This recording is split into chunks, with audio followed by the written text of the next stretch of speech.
Joint discussion with Parks Commission. Walpole. Thank you, Mayor, Council. Back in 2024, the Parks Commission, we put together a brand-new Parks Master Plan.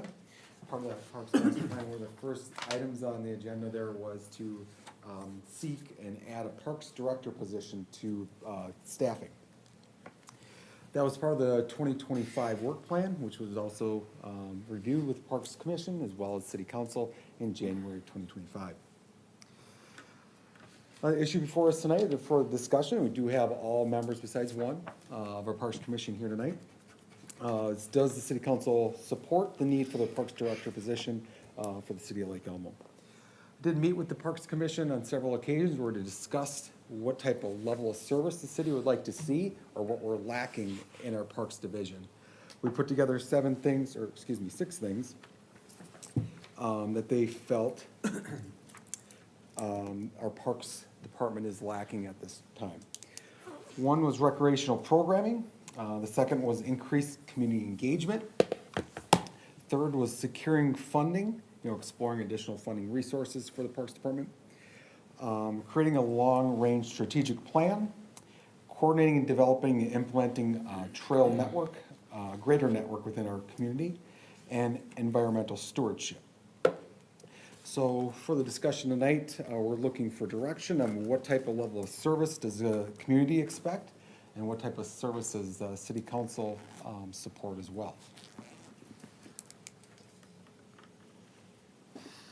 Comments?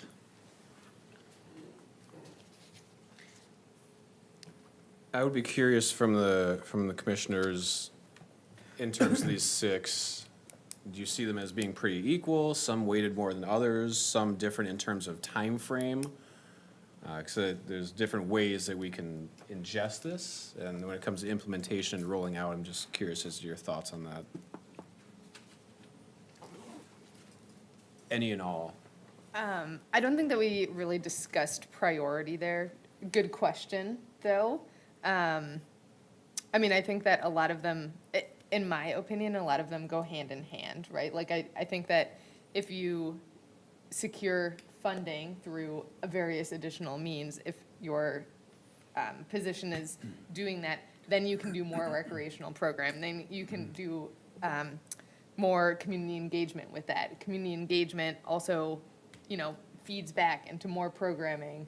And so I think that, like, it feels like a nice package to me. But other commissioners might have other ideas. I would just add to that, some of this, because the master plan had multiple positions that it recommended, and one was this Parks Director position.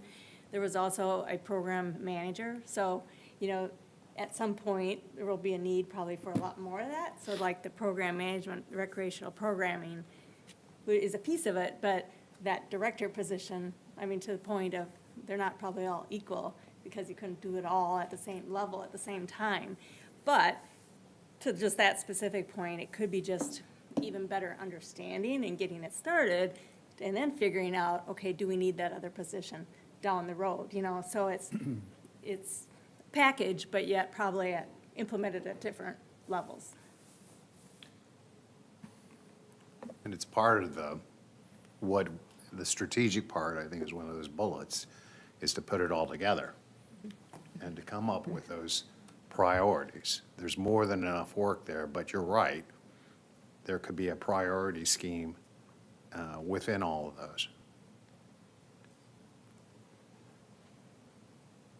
I'll also just add that I think that it's like one of the challenges in thinking about what's the highest priority here for me is that Lake Elmo as a city is, not even really coming close to the national level benchmarks. And is that a goal? No, not necessarily, but it just kind of says, okay, this is where we're at in relation to other park and recreation agencies in towns and cities of less than 20,000. Average has, or the median, not the average, has 3.7 employees. Lake Elmo, 2, So what we're doing is like very impressive for the resources that we have, but I don't think it really even starts to appear on the surface of like what comparable cities are doing. Was that 3.7 or 13.7? 13.7. 13.7. Yeah, so the thing that I struggle with, and so from living here in 20 years, is that Lake Elmo's, growing fairly rapidly. And then the back of my mind is always like, well, are we big enough for this? Are we big enough for that? So there's these continually, it's like a teenager going through growing pains, right? The knees kind of hurt and the hips kind of hurt, and I'm trying to figure out when the right time is to do that. And traditionally, our city has been very conservative on adding positions, right? And maybe not maintaining pace with growth. So along with residents wanting some of these, and I might call all, the parks, amenities, things that go with the amenities, is a cost to that, right? And so dealing with that within the city, just being very blunt, it's a difficult task for people to say, yeah, I want to pay more for that. And so that's something that we try and consider moving forward. And, the parks strategic plan is good, and it kind of puts us in that direction. But we also want to maybe temper that with what can we do, right? And what's going to be palatable to a certain extent. I'd love to have a full deck Parks and Rec, but we probably need to piece that together over time, that has that thought process in place and is communicated effectively to the public that these are the costs of doing that type of business, right? But it sounds like we have the strategic plan, but we haven't really vetted out what those costs would be for the city, what the pros and the cons list. Here's the advantages, it's not really necessarily a con list, but this is what it's gonna cost to get those advantages. And everybody cool with that, right? So, that's just. And I think that speaks to the need for the position, because otherwise it's not happening. Right. All those things, the priority and the timing and the justification and the communications, it's really not happening. It's never really happened, okay? Or we'll do it in piecemeal, or the staff will grasp a hold of it and they'll put a part together. But that's why this position is important, is because that's going to lay the foundation. It might not go. They might get pushback that, no, they don't want a huge park system, or they don't want this amenity or that amenity. But this would at least start the process of trying to bring that integration, that planning, the strategic planning more together. I'd like to take a chance at, or a shot at answering Commissioner Holtz's question too, as far as prioritization. I think, excuse me, sorry. The items we've identified really all fit into what the master plan outlines in more specifics. I think there's nothing that doesn't overlap there. So the master plan is something that was approved by City Council. It does have a number of recommendations and initiatives in it. They actually do outline costs and priorities, high to medium to low. So it's a good working document. Again, it was approved. And I guess to cut to the heart of it, those priorities are all listed there. We simply can't do a good portion of them, and this has been told to us by city staff, with the current structure we have. So we are, as our chair said, kind of stuck in going forward in any meaningful way. If I can just add for the good of the group for this discussion, we have moved the needle a little bit on some things recently. We have our new communications coordinator, and we are just implemented using GIS.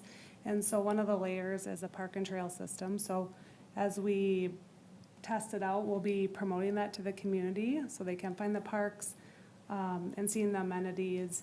As also, we're just building out a facilities module on our new website where people, a self-service reservation system.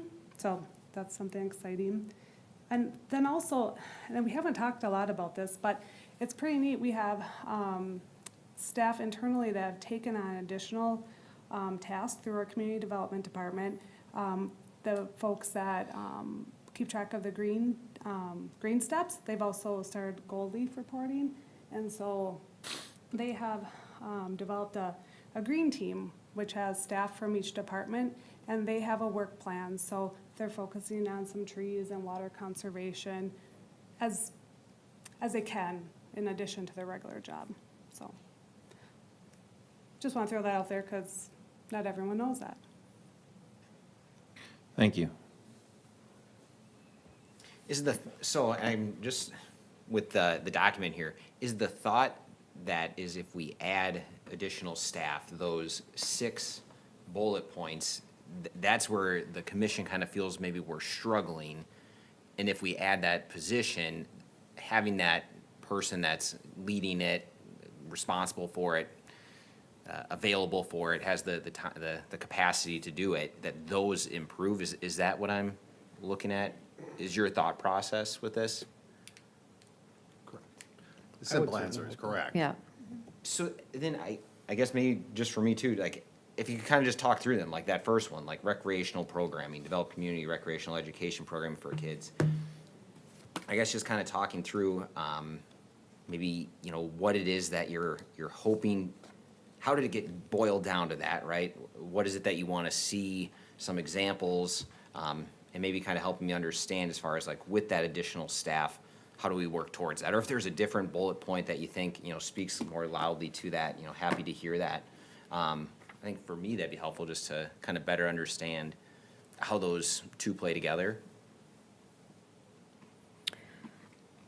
I guess I can maybe take a stab at this. I think the programming piece, again, having the position might be able to set a foundation and determine what kind of programming you might need, what level of programming you might need. That doesn't mean that that person is necessarily doing it themselves. The position is not, maybe not anyone from the city, but there's different ways to do programming, whether it's through partnerships or other agencies that are doing it. And this position will allow that person, I think, to research some of those areas where the programming, it might be working with another community, it might be working with Washington County to offer some of these programs and these events and those type of things. So I don't think it was meant that this position would do that, but create that framework where it could get started in some capacity. And would recreational programming, is that like, you know, working with SCVAA, working with Stillwater Lacrosse Association? Is that?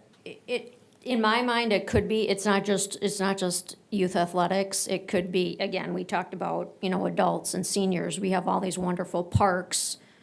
How can we better utilize them? Whether that's, you know, pickleball. I know we don't want to hear that word too close.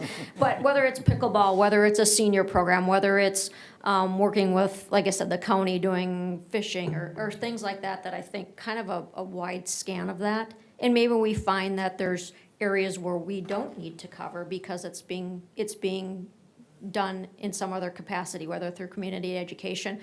But I feel strongly that this position could identify those gaps or those areas specific to programming. Okay.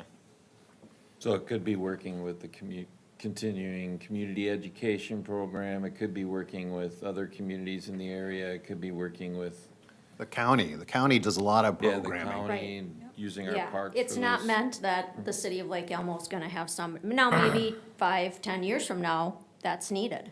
You need somebody to specifically do that, but I think that was the intent. I don't wanna speak for all the commissioners, but I think that was kind of our thinking around that topic. Okay, Yeah. that helps, I thank mean, you. I can give an example too. Like my husband, he drives to Minneapolis. Like he participates in Minneapolis Parks Sure. and Recreation for soccer. He also, Woodbury has a program, he goes down there. Like, it's all investing that effort and energy outside of Lake Elmo. And it's not that we don't have facilities for these things, it's not that we don't have the body of people that are interested, it's just that programming doesn't exist here, and it's Are hard to there do. programs like organized by Minneapolis and programs organized by Woodbury Yeah, that he goes yeah, to? pick up Okay. soccer that Sure. are on Sundays, certain fee associated with it, right? It's just like a league. Sure. For adults, and of course, there's league for kids, and we also mentioned leagues for programming for seniors. I think that these are all kind of distinct population segments that Yeah. have needs, and Sure.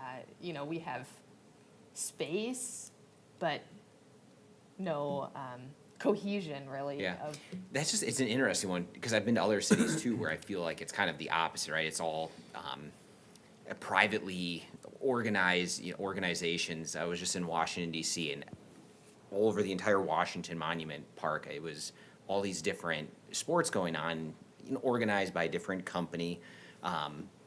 But obviously, yeah, there are a lot of cities that do that too, and I just think it's interesting seeing the pros and cons of both of those. But yeah, no, that's good. That really helps me with understanding that. Again, I don't, if everybody else understands it, we don't have to go through it, but I kind of appreciate that for each of those bullets. Like same thing with community engagement. I guess my initial thought when I look at that is, right, we have a communications director now who's doing a lot of great communications. Is that something that is able to be done by that role, or is there something that, again, specifically with a parks position director, where that would be enhanced? Again, if you could maybe just speak on that a little bit. Well, part of that would leverage in with the first things, that the more programs you have, the more park-specific programs you have, the more communication and engagement you can leverage at that point. So part of it, they fit hand in hand.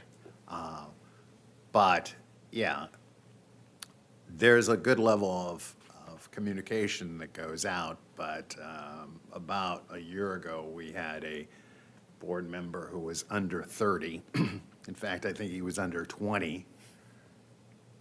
We're not communicating with that group at all, he would say, okay? And none of the people around him, his peers or anybody, you're not communicating with those people. Now, we've added on some communication skills, so maybe that's improved in a year, but that's where we were at a year ago. Even though we were sending out the weekly email, and even though, there were other forms, here's a 20-year-old, or not 20-year-old, 18-year-old who says we're not communicating parks information to his generation. So that's one area you could work on. I think the addition of the communications director has been fantastic. It's noticeable immediately. I think, though, the addition and the combination of the two and other departments, somebody that's leading the parks area can put forth communications and work with communications director to make sure that we're advertising and cheerleading for our park system, and also engaging with community members so we can make sure that people have the opportunity to be involved.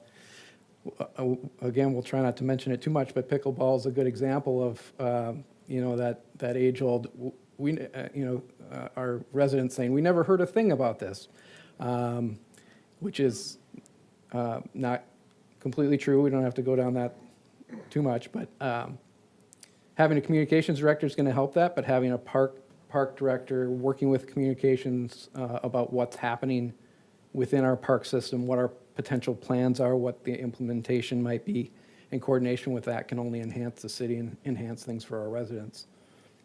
And just moving forward, pickleball's okay to say. Is it? Yeah, Okay. it's fine. It's a good. Just not too loudly. It's Yeah, a- not it's- after It's 6 a great p.m. activity, Okay. and we experience some, like I say, growing pains, trying to figure things out. Absolutely.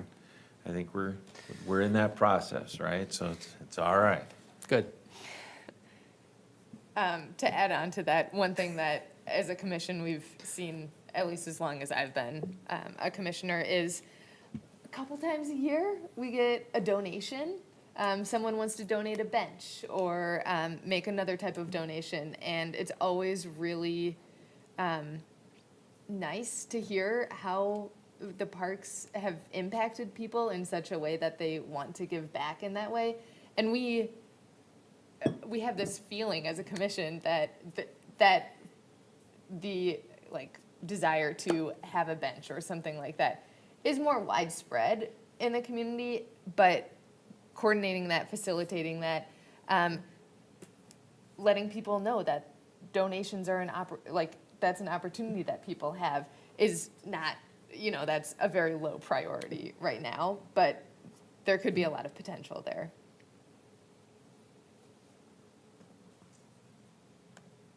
We also don't have anybody that would be able to coordinate. I don't want to speak for staff, but I don't think we'd have anybody that can coordinate any sort of volunteer activities that we might want to have go on in the park, whether it be pick up litter or do invasive species removal or whatever it might be. That's something that I do believe can't fulfill just due to staffing. Have you talked about the cost of adding that position and the organizational structure, how it would fit in to our current organizational structure? Two things here. One, just to build on that, I think that we do have a really great example of the Sally Manzera Center, and they have a volunteer that coordinates volunteer efforts, right? And that allowed them to access the largest community grants that the DNR has given out at least a couple years ago. And so that is impressive. Like, that says that there is the hunger for that, but the coordination, like, it would be nice if someone could do that more as part of their job, right? And then to your question, the Parks Master Plan, page 87 lays out that the total compensation estimate is $120,000 to $165,000 per year. So I don't know if that's realistic. I don't know, but that's a starting point for that conversation. I don't think we've discussed as a commission how it would fit in with current public works and staff. And I think that would need, that would need to happen as to what is the best efficiency and synergy for that and what would make sense so that we still get the best of both worlds to serve the community. How you would structure this, do you hire a director, do you hire workers, do you hire whatever? None of that's been discussed. And that somewhat would be for this position to help Right. craft as well, if that went in that direction.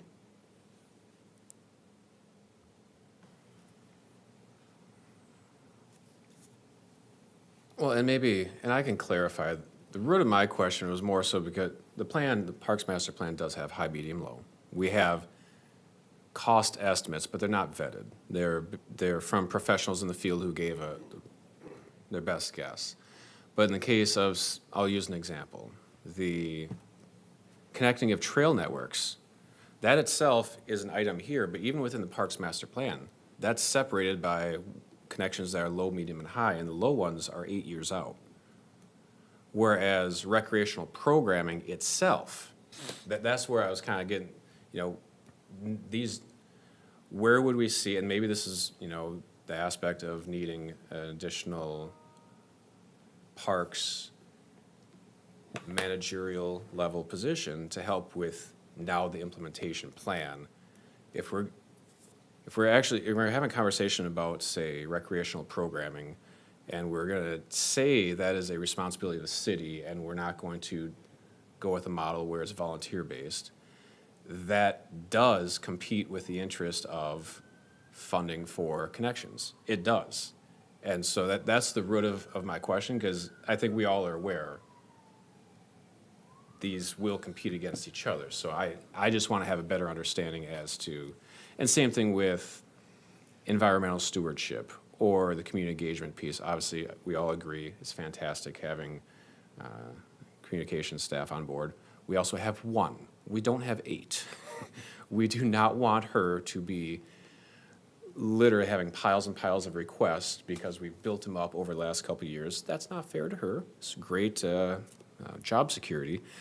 But with that said, so that's where it's kind of coming from. But I fully understand that many of them are pulling it out from the plan and putting it at a higher level. But at the end of the day, we are going to need to prioritize as to how these things roll out.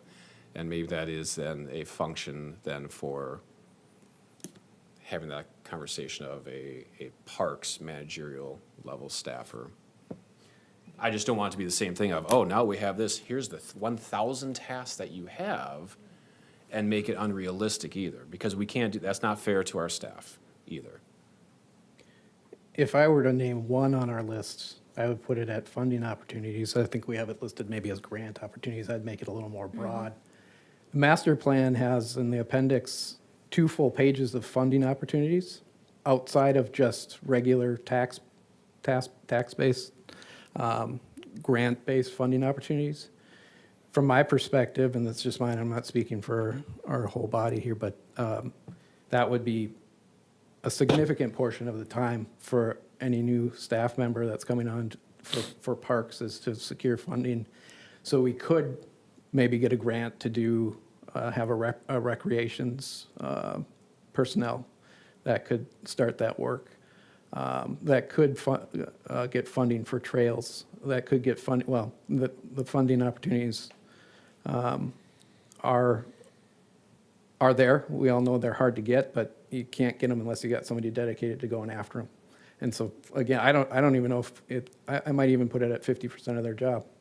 Question for staff, because I know with our wonderful new firm of Bolton and Mink, we had discussions of, one of the advantages with Bolton Mink is the ability to connect with grant writing and looking into what's available. And we definitely were thinking of it from the engineering standpoint. Does it also apply for the Parks and Rec standpoint? Is that something where that availability of expertise and labor for going after grants applies, or is that such a separate world being in the Parks and Recs area that that's not something that, Nate?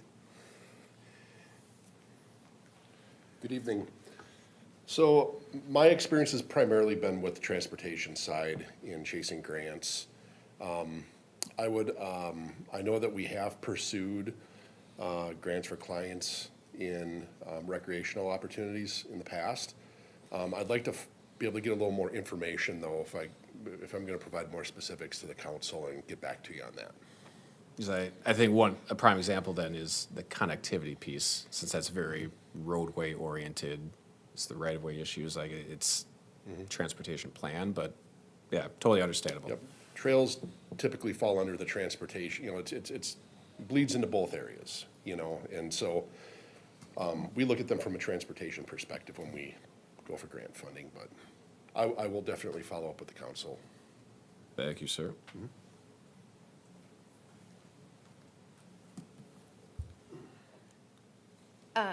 If giving a little information and like our own perspectives helps kind of illuminate what we're trying to communicate here. I think going along with what Peter said, when the contractor was bringing the Parks Master Plan to us, I recall that they said, in other cities that they've worked at that have followed through and hired someone, they have brought in more money than it costs to fund that position, which I don't think, should not be a condition of employment if we're going down that road.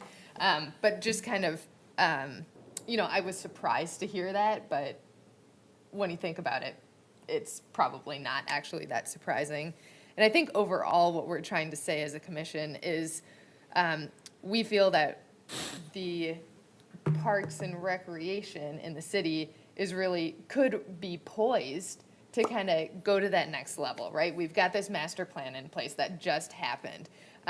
We've got some new opportunities that we're going to be talking about, and then further down in this agenda that are happening. Like there's all of these things that are have either just happened or we're kind of at the cusp of, and we don't have the answers to how all of these things fit together. And I think that it would be disingenuous to have us kind of creatively think on each one of these things and what they mean to us.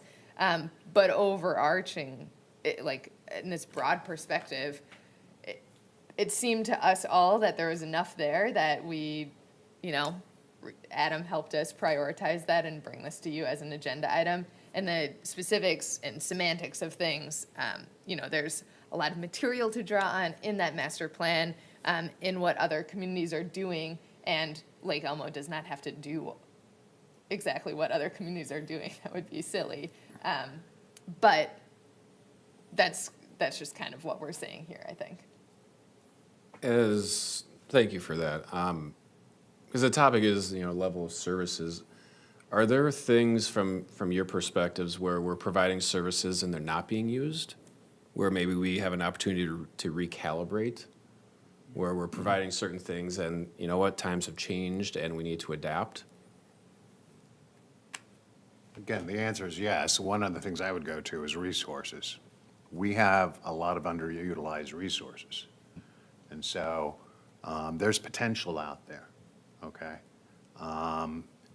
There are parks that I do not think that are being used to their fullest extent. And then there's other parks that maybe we don't need them as a park, okay? So there are some things out there as far as resources specifically that could be either leveraged or not. So you're seeing it more from like a location standpoint? A location, yeah, but that's one aspect of it, especially as we talk about, we have a number of parks all over the place, but they're not utilized. Some are not even utilized. I go around traveling to them, you guys must too. There's some that are not, rarely if ever utilized. And those I think we should look at. Agreed. Kind of lead into the next one. I think that was a great point, though, about, honestly, with the grant and the funding aspect of it, I think that's a really good point and a really, something definitely very much in the positive column of bringing on somebody in this role, especially as we're talking about some of the stuff that we have later in the agenda here. I mean, there are a lot of options there, and I think that is, you know, kind of like, not that that's the prerequisite for it or the expectation, but that really, it can pay for its role by having somebody who's able to spend the time to look for these different funding opportunities and making sure it's, you know, for the right thing as well, and making the right decisions. So I think this is, I definitely understand the need for it. And I think especially as we talk about some of these future items just coming up here, there's probably gonna be even more of a need for it. But then it's probably just, yeah, figuring out as far as kind of like, I can't remember who was saying it. Jeff, you were saying from like if we just bring on one person and they have 5,000 things to do, is that really the right way? And so figuring out, you know, more of the details, but it does seem like moving in this direction makes sense as we continue. And I very much agree that we have this Parks Master Plan that we invested a lot of time and energy into. And I don't really want it to turn into the previous Parks Master Plan where, you know, we started with the new one and we kind of realized, you know, shoot, we didn't really do anything with this and didn't take action on it. Now, I don't want that to come off as everything in this Parks Master Plan has to happen. That's absolutely not what that is for. It's a guide and it gives us some direction, but I think it'd be a missed opportunity if we aren't having consistent engagement with that. Administrator Miller, like, I think you've done such a great job with our goals, right, of making that such a focus in every single meeting. It's like when you shine the light on it, those things happen. You kind of need to do the same thing, I think, with that Parks Master Plan, probably. Agreed. The old one had dust on it. You know, Yeah. So, the question, does the city council support the need for a parks director? I guess my answer would be, I support a position that is leaning towards that. Maybe it grows into a parks director.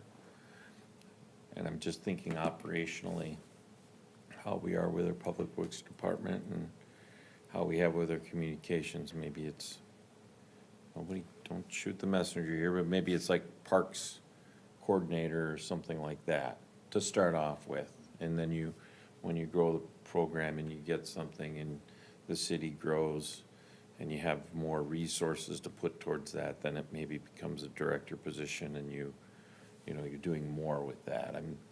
And I guess it, you know, I would support something like that to get the ball rolling and to vet that out. And then I would look to the Parks Commission to kind of decide on or help configure what that position looks like for the administrator to fit into the system. That would be something I could support on the front end. I think that's good. Our surrounding communities have park superintendents and park supervisors.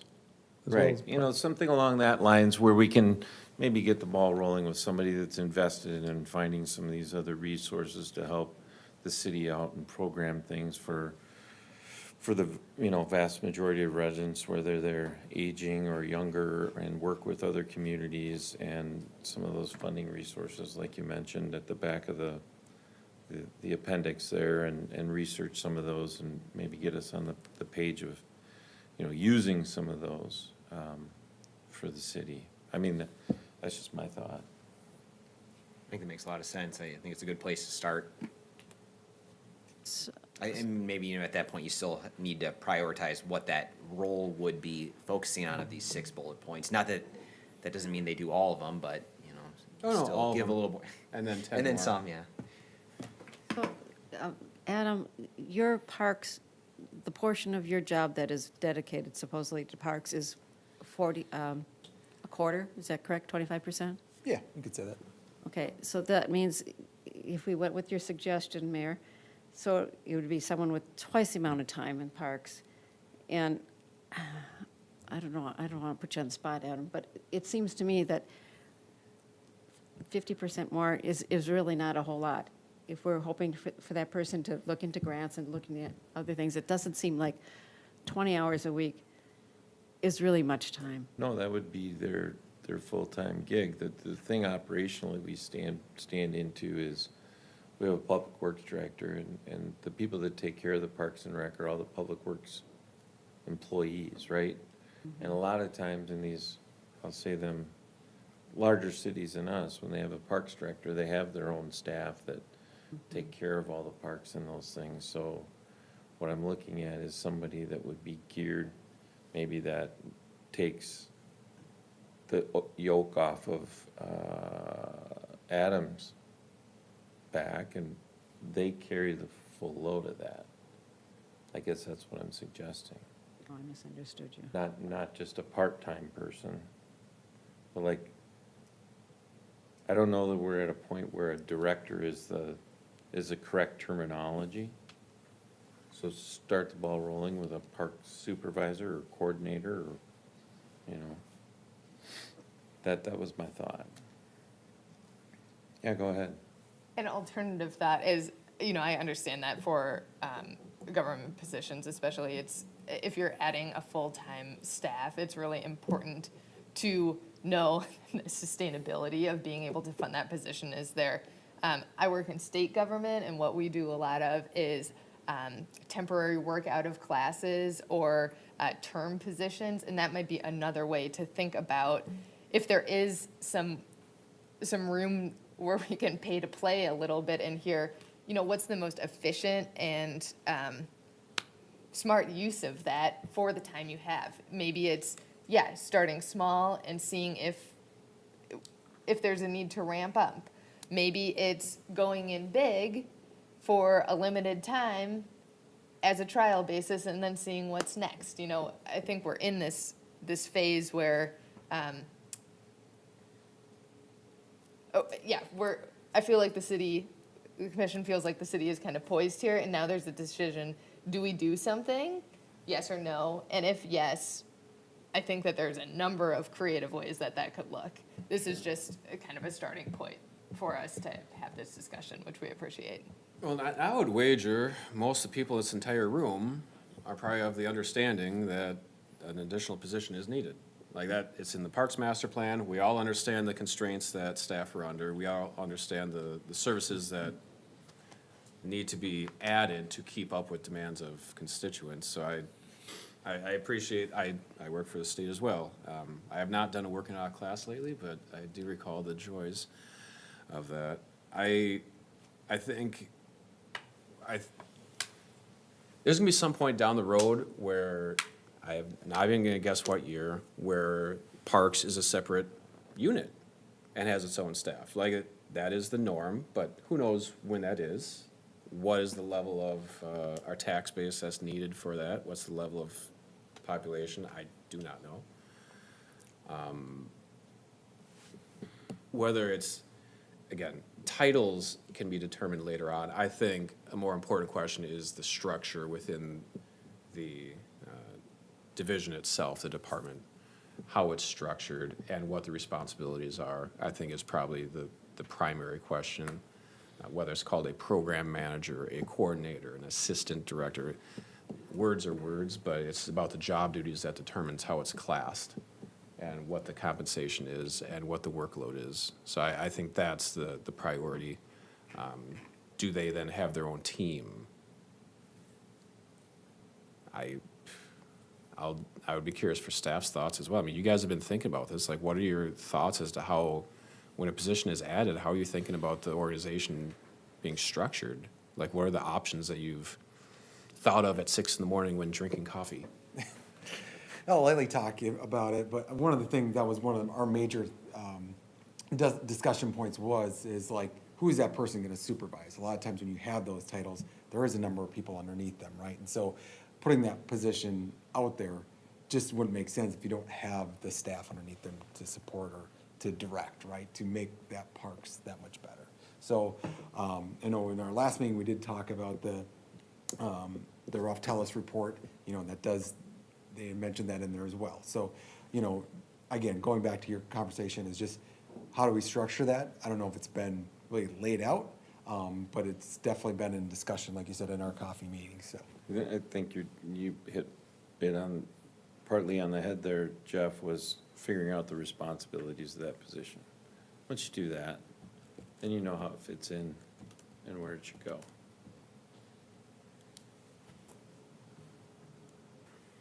And with the integration with the rest of the works by the Public Works Director. We'll also have to find funding within the budget because that position currently isn't listed within the budget. Correct. Correct. And we're talking about 26. Yes. Correct. Take you that long to get somebody on board, probably. Well, first you gotta figure out what the responsibilities are gonna Yep. be. Then you figure out how it fits within the organization based on those responsibilities, and then you'll kind of, based on those responsibilities, come up with for you state employees, the Hayes program, and figure out what the proper rating should be for that position. I think hearing this discussion helps. After the Public Works Operational Assessment, one of our next steps is to strategically plan out the staffing for the Public Works Department. And then hearing the feedback from this discussion, we can start to think about how that would play in. Okay. So that was the first question, or I guess that Jeff and I have spoken on whether we support something along those lines. Other council members want to speak to that? I'm in support as well. I think the roles and responsibility needs to be fleshed out a lot more before I would approve anything, but I agree that another body is needed for a job like this, depending on what the role title is, what the responsibilities are, pay scale, that type of thing. Correct. Okay. I agree that I don't know if a director role for it right now makes the most sense to get started with it. I also don't know timing wise. I think honestly, these next two discussion points that we're gonna have too, I think could have a big impact on the need for a role like this or not. Or I should say need for it or not, but kind of timing of it, maybe more so.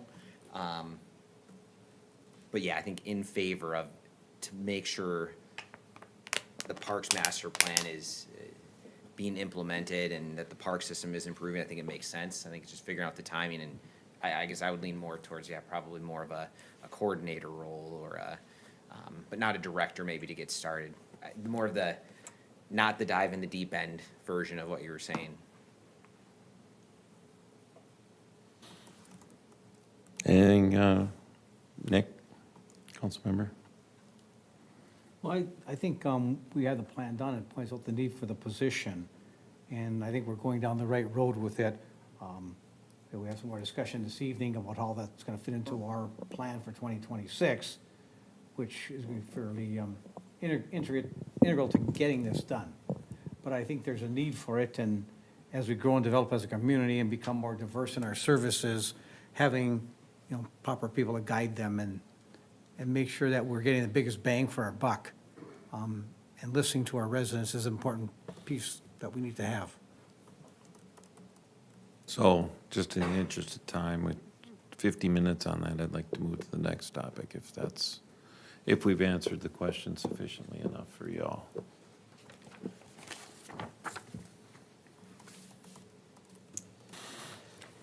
Yes, okay. Next item on the agenda is park amenities and replacement. So this conversation was actually tabled after a discussion of implementing a new playground set at Lions Park at our last city council meeting. In your packet, we did provide the budget, and actually the CIP, the upcoming CIP for the Parks Division. So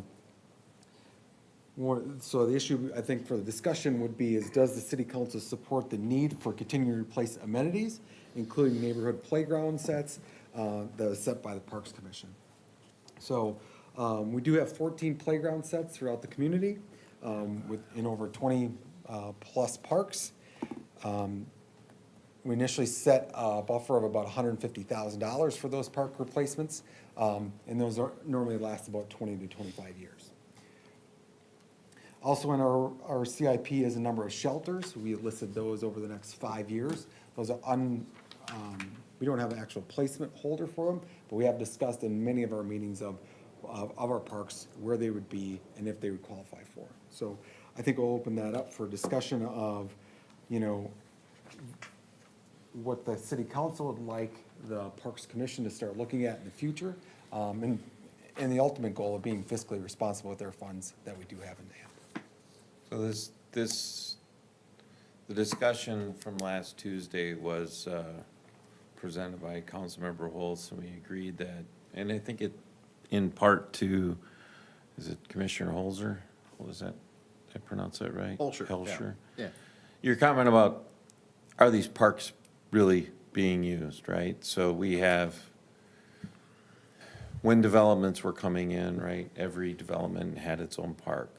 Was that the right strategy or not? Well, we can ballyhoo about that all day and not come up with the right answer. But the question is, are we putting the restructuring new parks, do they all need the park systems? I would argue that no, they don't.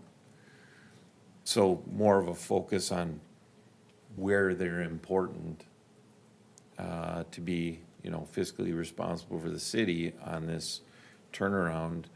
Unfortunately, the one that came up last week was the park in Lake Elmo Park, or the playground there, and we all agreed that is absolutely gets used quite a bit. I see kids on there all the time for various events. So I don't think that one's in danger.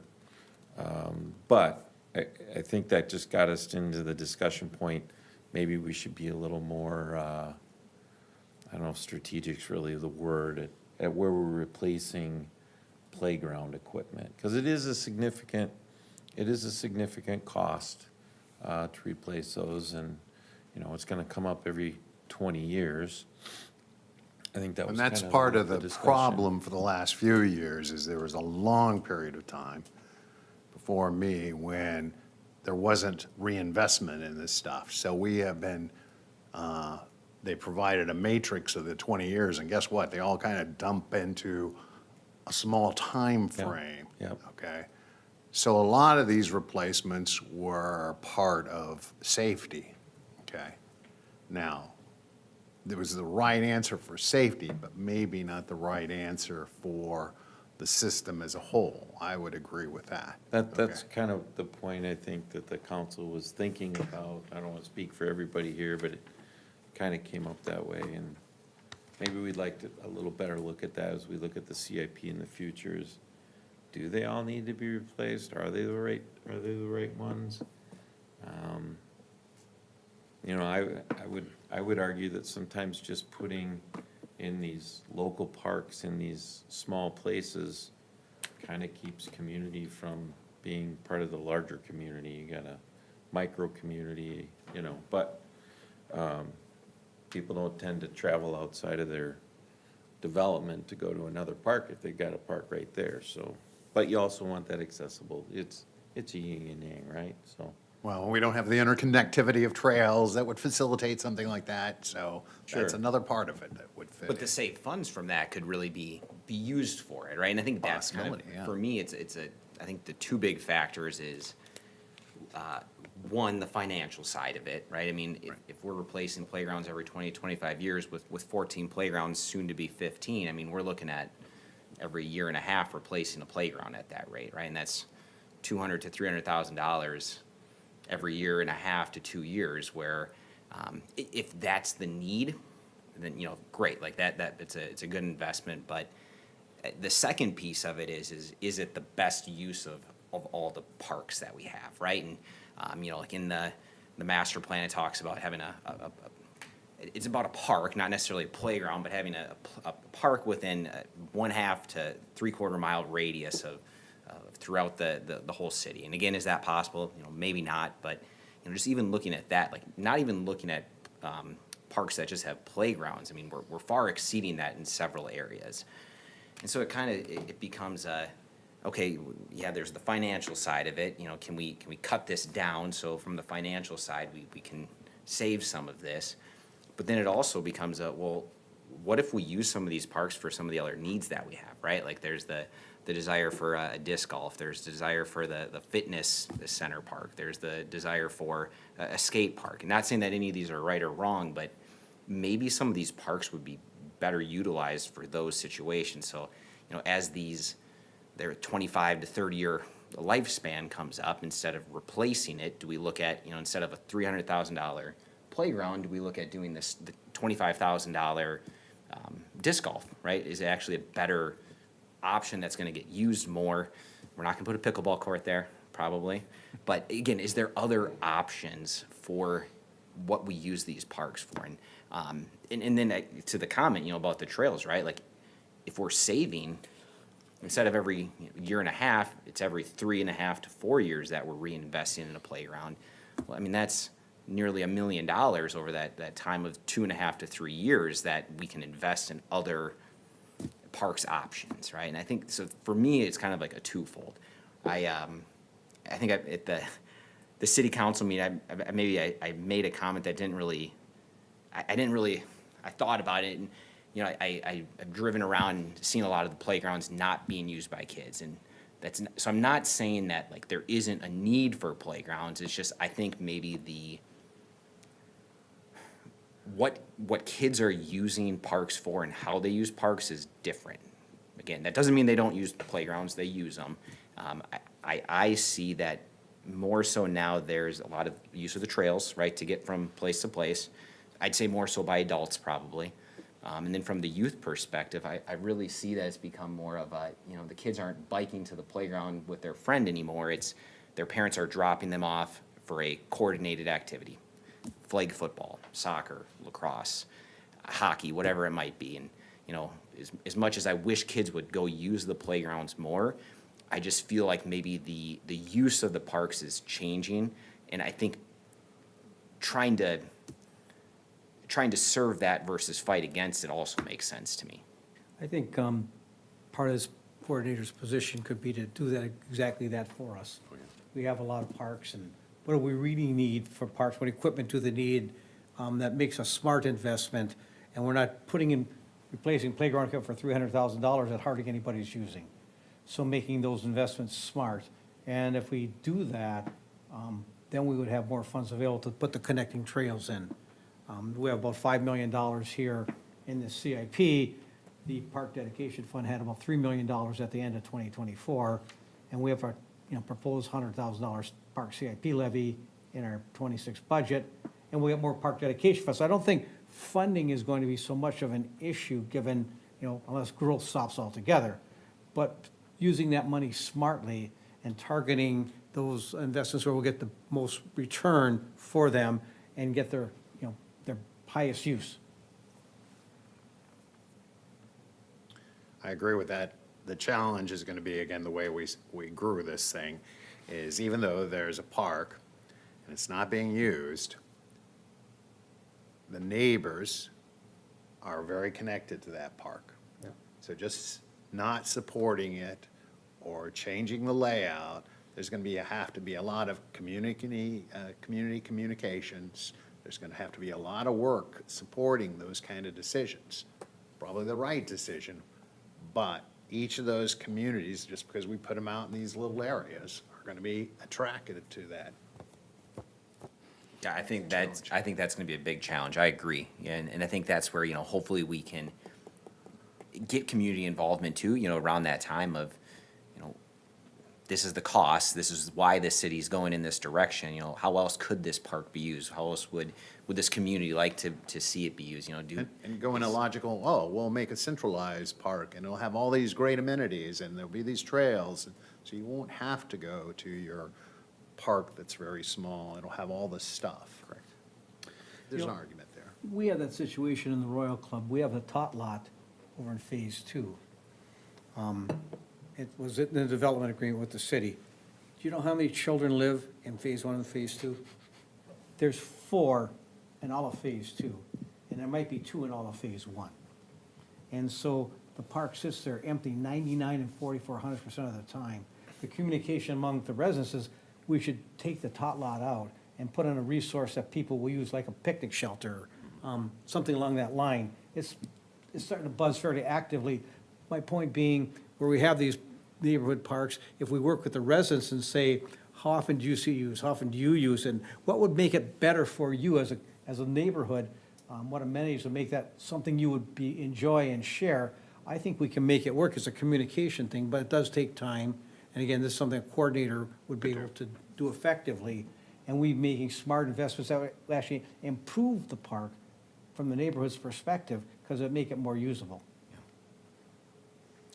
I think I'm hearing a couple different things as far as whether we're talking about parks or whether we're talking about playground equipment, and whether we need more parks. The master plan, the comprehensive plan, and I think our work has been very focused on putting any new parks where they're needed, and there's two identified spots within the city. So I don't think that there's anything. There are some parks that are maybe do overlap a little bit, but I think we've identified the north central and the southeast corners as places that need a park. I think it was just discussion primarily around the playground equipment. Yeah, that for me, for sure. And since, And the cost thereof. and we are in the plus category for sure in playgrounds, with national standards, I think we're +6. However, we're deficient in about 10 other categories for other things, and I think that speaks to your. It gives that opportunity. Opportunity for new or different, varying, diverse activities.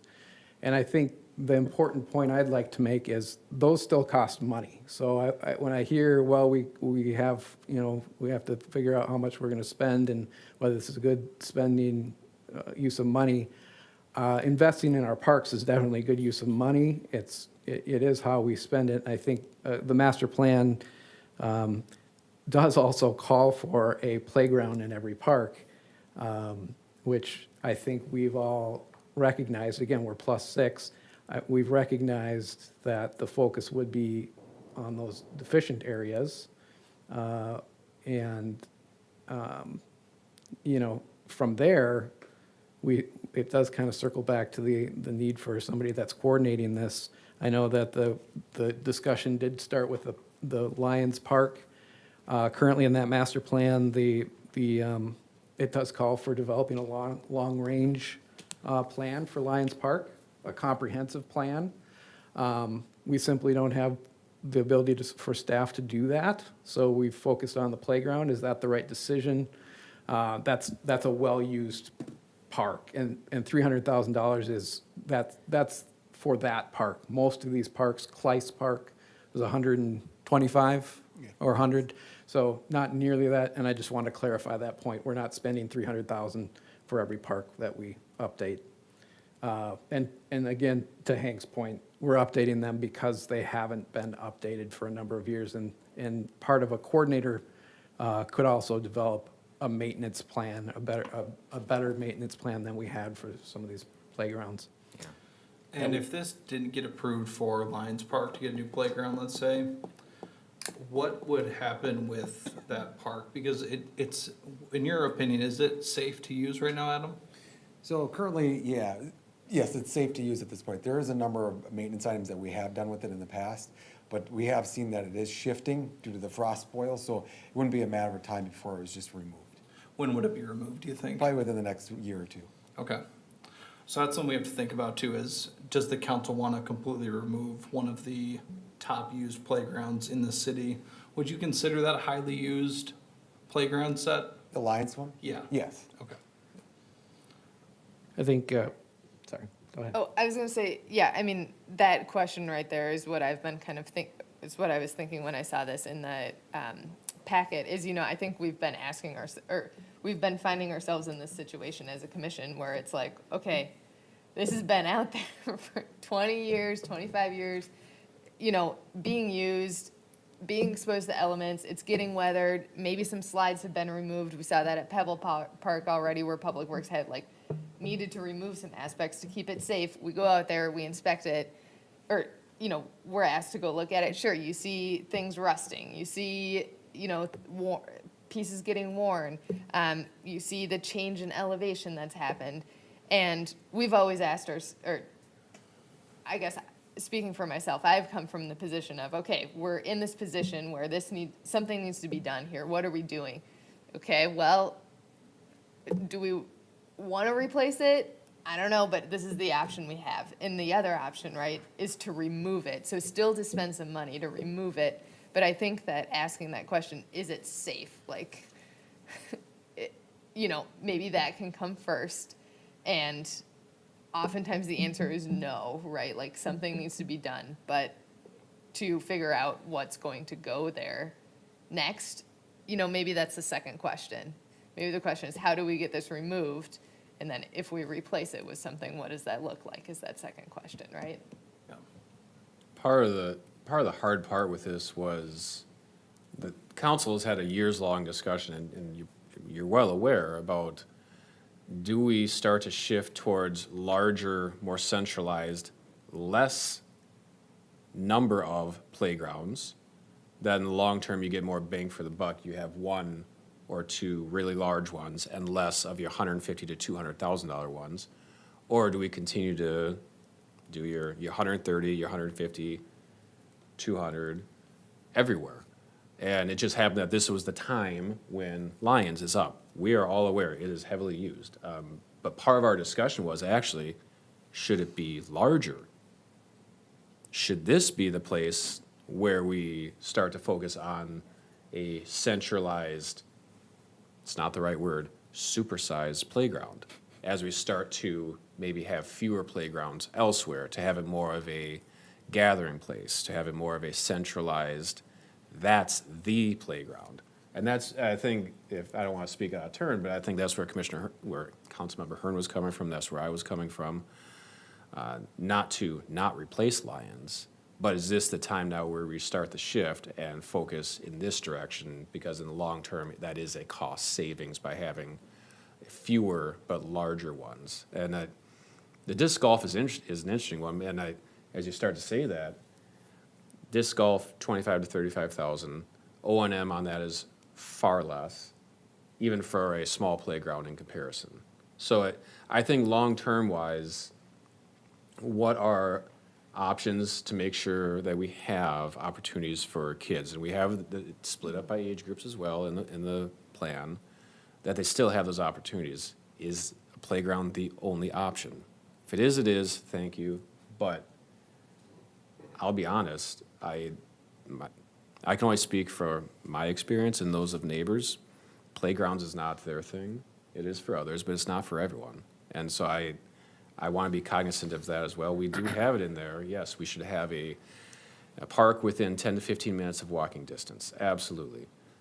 I don't know if a playground long-term is the thing that we want to be guaranteeing, as that's the thing that everyone has the closest access to.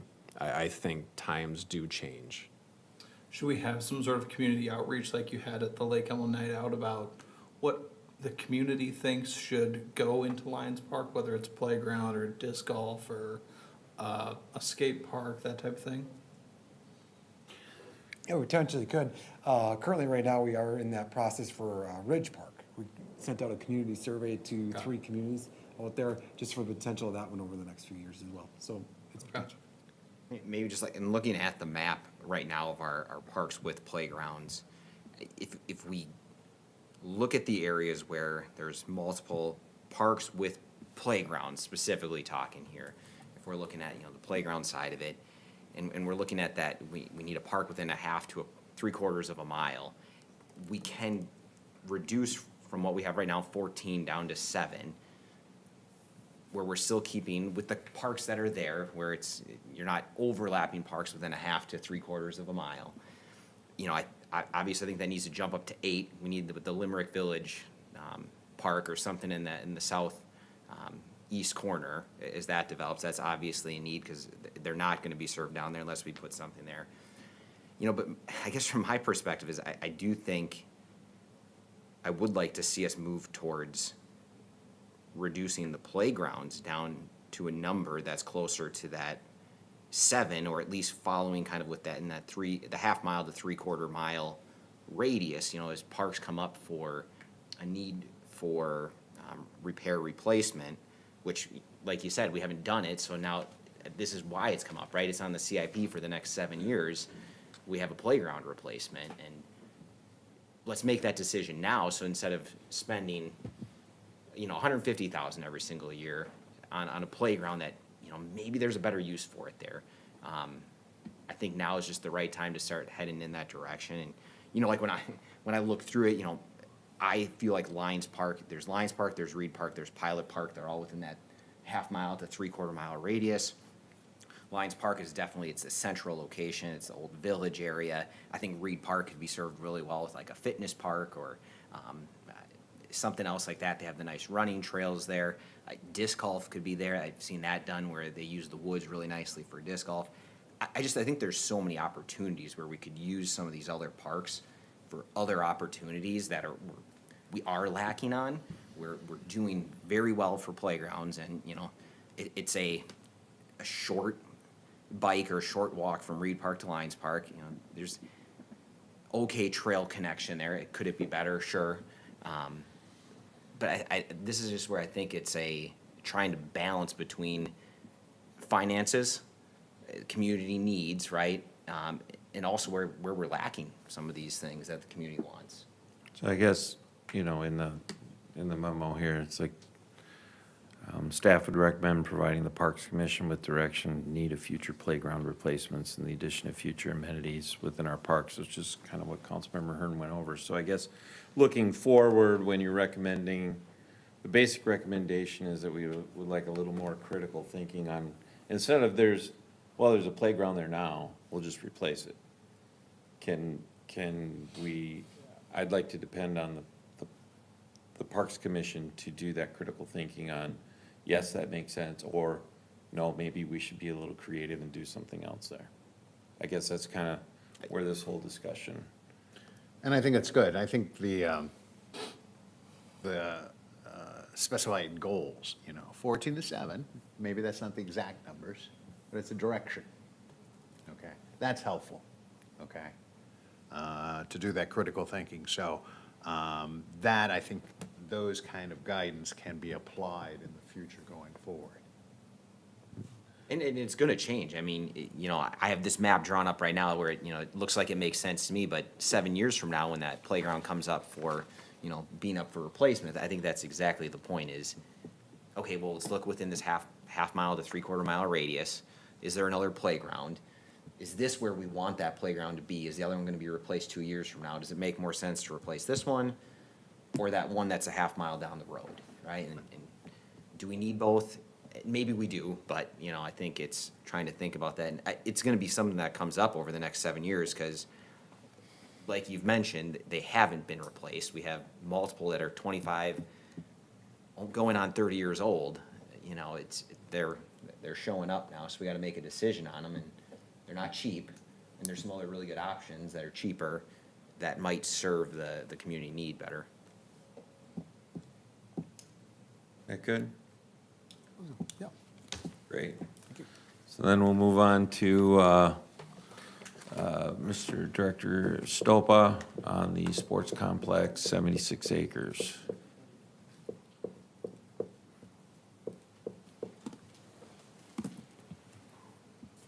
And really, the issue is here, does the council support community planning engagement? Doing a financial analysis based on improvements starting in 2025. Does the council want to wait till 2026? Talk about the timeline. Should staff try to meet the August 4th, 2026 referendum deadline?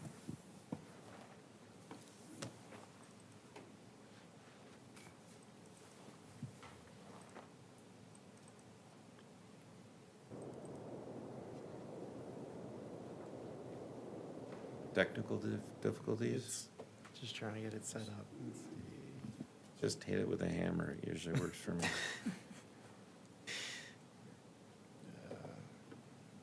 What happens when you hit the unsmiley face there? Yeah, I can do this. This will work.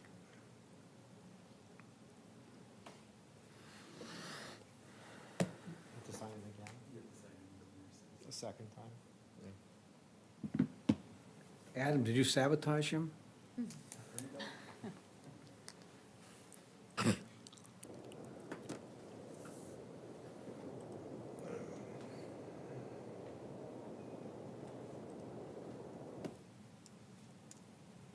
He doesn't want us to see his password. That bead of sweat on his forehead growing. Just call 'em.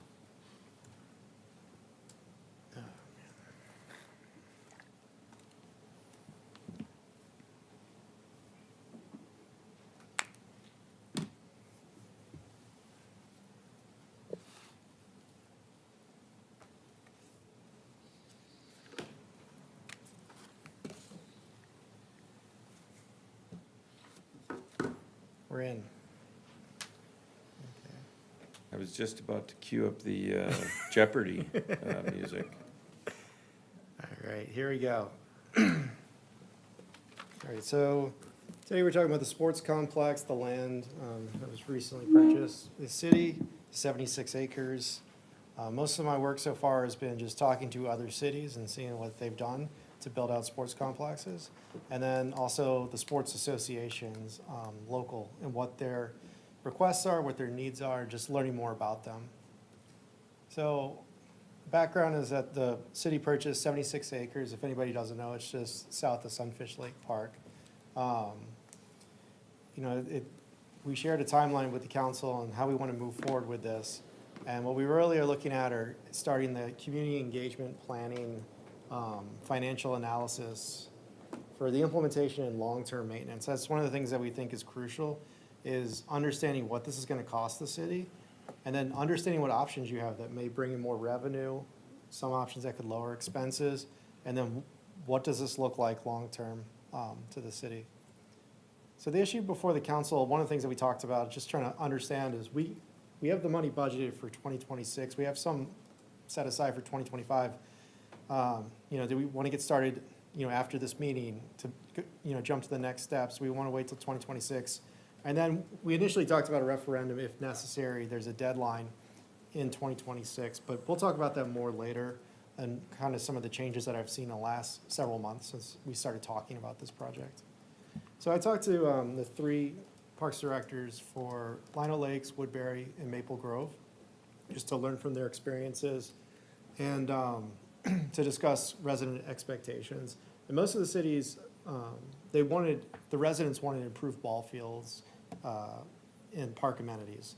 And while Lionel Lakes has had some challenges, they're a smaller community, both Woodbury and Maple Grove have built multi-million-dollar sports complexes that were supported by their residents. And I would say, talking with Maple Grove, learned a lot from Chuck Stifter at Maple Grove and understanding prices, and I included those in the packet too. So we could talk about that a little bit more going forward. But Woodbury has two major complexes, and what they have built out is, I think one of them has like 24 fields, but softball, baseball, soccer, lacrosse. They're having a growing Indian population, so they're adding cricket fields too. And they've done this over a series of referendums starting in 1974. We talked about tennis. Tennis is located at the high school. Pickleball is really popular. But additional amenities that they're looking at are skate parks, handball, outdoor fitness, and archery. Maple Grove recently built 2 parks. They built it through a budget surplus and park dedication funds. The scope and the budgets were attached, and what they did was they partnered with their sports associations and looked at it 80-20. So if you're building in a park and the park's $10 million, they looked at if the baseball fields cost, a certain portion of that association will come up with 20% of the cost. And the way they were able to do that is provide 0% interest loans to those through the government. Are those conduit bonds? I don't believe so. I think it comes from their budget surplus and park dedication. They just wanted them to have skin in the game, so they were able to cover it, and they would pay it over those 10 years. Maple Grove claims, also, we wanted to state that when they built these, the sports complex, it has an economic impact, and that's something that you should also consider when we go through the study. What kind of economic benefit does it create to kind of have one big park? He also acknowledged that it's expensive. The expenses far exceed the revenues. Typically, it's like a 4-to-1 in Maple Grove. And both of them have large parks departments, so the populations are a lot larger. I think Maple Grove is around like 80,000 at this point, I think. Sports associations, that we started talking, everybody was talking about baseball. It was kind of like the main group to reach out to was Lake Elmo Baseball, and Minnesota Blizzard is a travel team. So we talked to Tom Edison and Luke Gappert at Lake Elmo Baseball, and then Adam Bartow with the Blizzard. The Blizzard is a large travel ball association that partners, has been talking to Lake Elmo about partnering. So on the call were Luke and Adam, and we discussed how they could partner together if this were to be built. Both associations have several hundred participants. The Blizzard has over 1,000 participants at their indoor facility in the winter. And their ideal design would be 4 to 5 fields, 2 high school type town ball size fields, lights, artificial turf. That's one of the things that came up, is the artificial turf is something that these groups would really like to see. So artificial turf, the reason for it is it allows earlier spring play, fewer rainouts, and less seasonal maintenance. I think one thing to know is if anybody has had kids play baseball or been a part of it, just maintaining the mound and just the fields in general, the dirt is really time intensive. That would probably require hiring employees to do something like that. The artificial turf also allows the fields to be used for both baseball and softball and potentially other sports. I mean, baseball, they don't like to play on softball fields. So with artificial turf, that solves that issue. They also mentioned it'd be nice to have one of the larger fields be a stadium. I don't, think it's a real stadium. It's more of covers and a PA system. It's not, something that'd be extremely expensive, but this idea that you'd have a stadium for baseball and for softball. And then Lake Elmo's baseball season is May through July, and then also take a break and come back August, September. But they were saying that basically April through October with the turf, they could play at the site. And we discussed if it were to open, they could potentially manage the baseball facility in season. So that's something we discussed when it comes to whether the city hires staff or how that looks. We discussed fundraising and prepaying for rental fees for the site, so it's similar to that Maple Grove model. And both organizations have some funding for the project. I think the reality of the project, and we'll get to this, is it's quite expensive if you're gonna do it the way that most people want and the other cities have done it. So I don't really see it as the money that they have currently as the capital expense. It's more of prepaying and having, 10-year terms for use of the facilities. Also talked to Stillwater Fast Pitch and Hill Murray School. We were referred to both of them. They're both really interested if it's built out. Fast Pitch has around 100 players in this association. They're interested in renting fields. Hill Murray also expressed interest in renting the fields for both softball and baseball. So if the two stadiums were built, they'd be interested in playing their games at the site. Currently, they have other capital expenses that they're working on the sports side. And then facility planning. So we talked to St. Croix Soccer. They referred the sports facility companies to us, and they provide an analysis. They would deliver a report, financial analysis based on different scenarios. Basically, it's, is it worth bringing in and adding artificial turf? Can you add more fields? What's the ideal amount of fields to drive the revenue? So it's looking at the expenses, the revenues, the maintenance costs long-term. And also looks at how the sports associations would fit into the site in terms of management and cost share. It would also help if we were looking at a referendum, and this takes about 90 to 120 days. This is an option for someone like them, not necessarily them. You saw maybe a proposal in the packet if you looked. It's just something I talked to, but having someone with that expertise of actually building complexes and running these scenarios makes a lot of sense in terms of the financial planning. And then also, I'm going to talk about really quick with St. Croix Soccer. We also talked to them. They're very similar to Lake Elmo baseball. They have funding, could maybe operate the soccer site if it was built. So the possible layout and costs would be 4 to 5 softball fields, 4 soccer/multi-purpose fields, artificial turf, lights. Understanding that the build-out would also have concessions, bathrooms, storage buildings, parking. There's a lot that needs to be done in terms of grading. Stormwater reuse ponds would also be included. I think it's important to know that that's a large cost of this development. So even if it was scaled down without artificial turf, just grading it, adding the parking lots and the utilities is going to be a substantial cost on the site. If you've been to the site, it's rolling hills, and there's going to be a lot of work that needs to be done. Maple Grove built their facilities. They're 2 separate facilities, but they were over $10 million a piece for their facilities, and I believe they were built around 2020, 2022. So what we're looking at, if building something like this, would be in the $20 to $25 million range. And then we have these referendum dates below for tax referendum. One in 2026, and the next one comes around in 2028. So the considerations really to go forward are artificial turf has a high upfront cost and replacement costs. It's lower maintenance, and it's easier for the sports associations to manage. Natural grass with dirt infields would still exceed over $5 million for, when you consider all the site work. And then looking at revenue and expense, we think cost benefit with number of fields is really important moving forward. And then other amenities that could produce revenue at the site. We also want to look at how many employees we'll need to operate this site. So the fiscal impact of the plan that we're suggesting is around 40 to 60. We have that budgeted for next year to the 60.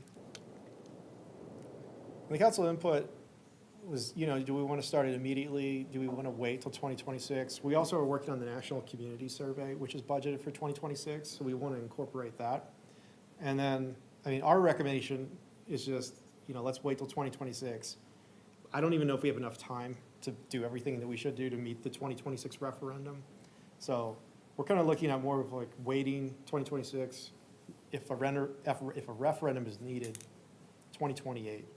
And then move on from there. But the next step would be to engage a consultant to start the process, which would include all the community engagement and asking residents what they want to see there.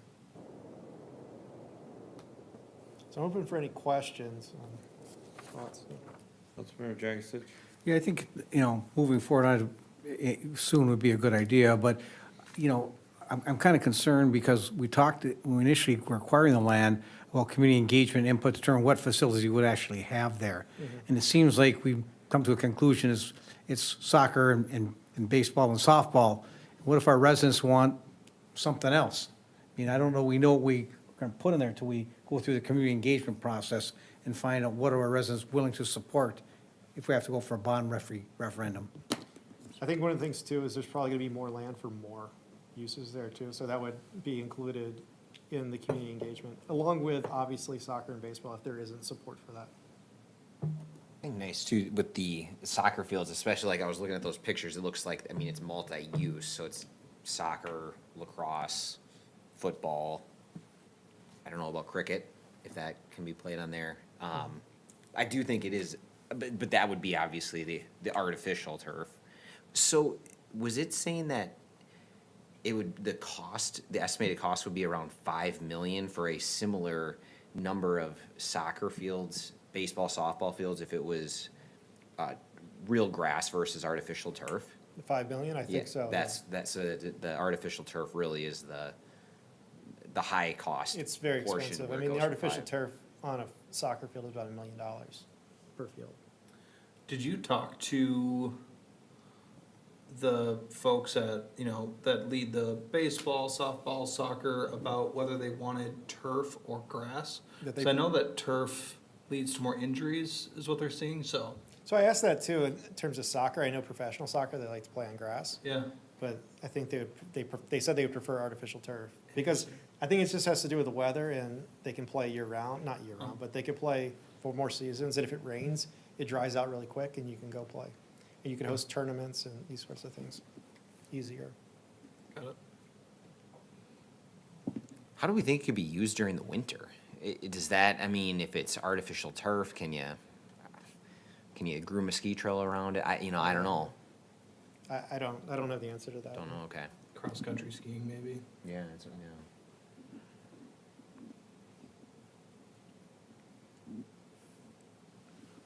Well, I think there's sorry. several opportunities there. As far as timeline, of course, every year things tend to go up a little bit, so I'm more of the sooner than later type of mentality, but I also want to be prudent in how this is approached. I think there's some other financial opportunities if you're talking about soccer fields, and if St. Croix Soccer's in there, they're more of a private entity. If there's a leasing option of that land for them and they take on the, once it's graded and everything, the improvements go to them. If you do some sort of long-term lease or something like that, of course, that probably negatively affects anything that's related to lacrosse. But I think there's to Councilmember Dragis's point, there's a lot of land there, even if you do put in the drainage ponds and the parking and the ball fields, and you can put in, the parking lots could be used for, we know that the elementary school is going away. Maybe the farmer's market didn't have a place to go, something like that, or, I know of, I think I've mentioned it to people, my hometown has a little amphitheater in their park that has all these parks, and they have Wednesday night musics for, that businesses sponsor, things of that nature. I think it could include it, really make it not just a sports complex but a place for people to come together, and the thing that really concerns me is the parking that's needed, because it's not Johnny or Jenny's just parents that show up for the game. It's Johnny and Jenny's parents and their grandparents and the aunts and uncles. So it gets you see the parking at some of these places crazy. And I know that the initial cost of artificial turf is a little jaw-dropping relative to regular grass fields, but I think that's not taking into account the overall long-term maintenance, and certainly turf only lasts for a certain period of time depending on how long it gets played, but it would be nice to see if they do this financial planning analysis, right? What does it cost to help maintain that turf grass with the chalking and the mowing and the watering and all that versus your upfront cost of the turf and then depreciating that over the 10, 15-year life cycle of that turf to then having to redo it. So I think some of those numbers have to be vetted out to be able to make a really informed decision. And to the mayor's point, I see it similarly. It's not just a sports site, it's a community gathering spot. Maybe it's Friday nights are the muscle car show and there's 5 food trucks and you have people with their cars coming in and then that's the event. Saturday nights is movie nights. Like it's that type of thing. And there's sports. So I see it in both ways because those are both serving the community, but I digress. In terms of the questions before us, I agree with Councilmember Dragisich. The feedback from the community is going to matter. And I'm wondering, because the way school districts do it, if they determine they need to go for a bond or not, is they most often will hire Morris Leatherman, who is the premier survey entity, and their specialty is asking in a very statistically sound way, what would the community support? So that's kind of like your second or third piece, because first you have to determine, what are we even considering? So I'm wondering, is it really 2 different types of surveys or community engagements to kind of preload it, to determine what are we even asking first, and then do the financial planning work to see how this could work, and then it's that last piece before going for a bond, if it's needed. Would that be a rational way of how the Lego pieces fit together? Definitely. I think that's one of the questions we need to understand is how fast are we moving, right? So if it's, let's do a study first and understand what people want and, understanding kind of the different pricings with the sports complex, so that's what people want. And there's other amenities, then we could go look at a really clear financial analysis. But that's just gonna take more time. Yeah. And if that's fine, that's kind of what we just need to hear. Is like, And I will say, because this is the first time we've really been able to have this discussion for months in an open session, actually probably almost a year. In terms of, the partnerships are gonna matter, I think we all know that, no matter the organization, whether that's the rental fees, whether that's maybe a lease. I have no issue with having that discussion with, does leasing make more sense? It still comes down to the language of the lease and the operational costs and who's responsible and what that looks like. I have no problem pursuing that. The world of 1980 or even 1974 when Ojibwe Park, we're not in the same world. O&M costs are vastly different. And interestingly, when they went for their referendum in 74, their population was roughly 8,000. And Ojibwe Park is 74 acres. The more you know. Little sad. Da-da-da. But I have no issue with that lease conversation. And I do think moving forward, I think we all know it's probably, if this happens, it's a phased approach. So it's coming down to what is that first piece? What's that second piece? In a way that is supported and also helpful to all of our constituents. I think it's a good conversation in that, we go through the process. What do people want in this park? What are they willing to pay for? And then we come up with, okay, here's the cost of them. And then a Morris Leatherman survey that says, the cost is, $20 million. Would you support a referendum for $20 million to include all these items? And if someone says no, would you support a referendum for $15 million that would exclude these items? Go by order of preference. People said first we wanted A, B, C, D, and then you eliminate the lower one, and you say, well, if we took out the bottom one, the bond would be $15 million. Would you support that? Yep. And so you can go kind of get a roundabout way and determine people's confidence level, because going out for a referendum on something that you don't have support for is just a waste of everybody's time. Yep. Oh, I forgot. It hasn't been asked. I have no issue if we look to sponsorships as well. This is a large item.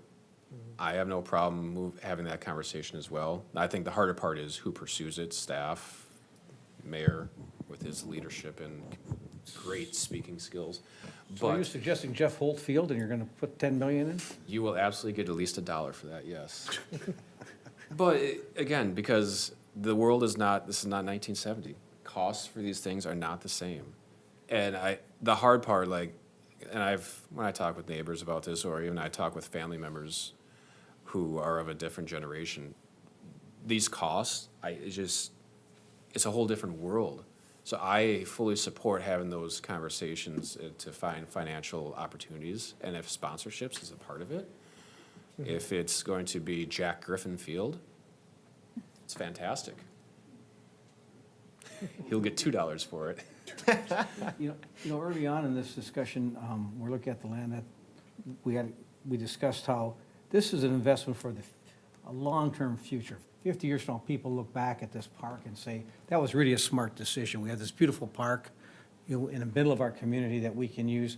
My little hometown of Chisholm, we have a memorial park that's built as a WPA project. It's 40 acres. It's there today. It's football fields, baseball fields, curling club, tennis, ice arena, you name it, it's all there. And it's kind of like the center of the whole community. And we look back at that and say, they were creating jobs in those days, but look at how this park has just gone on and on and on and continue to be used. Yeah, you have to improve it, but it becomes, a cornerstone of your community. And just for some people that may or may not know, in the comprehensive plan, it calls out for a community park, but the community park is supposed to be located in the old village center area. I think we all know, given the prices of land and things of that nature and how the old village is built out, just finding a place like that, and I think Sophia, our planner, had gotten requests, and that you guys had done a search of different areas, and this was one of the areas that looked at as a possibility. So that's kind of why we're looking at this area, and it just, something as a community's growing, and if you look at the East Metro overall, and you try and find a location where you could, we have a great baseball community, and I'll just speak to that, because they can't have tournaments on 2 fields, right? They can't bring people into Lake Elmo, and you talk about some of the economic benefits of that. You've got the Health Partners Field, which is the Woodbury, near Bielenberg or whatever. And what else you have?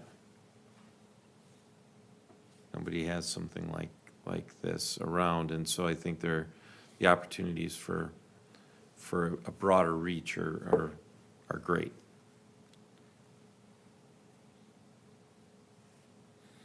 Councilmember Cragness.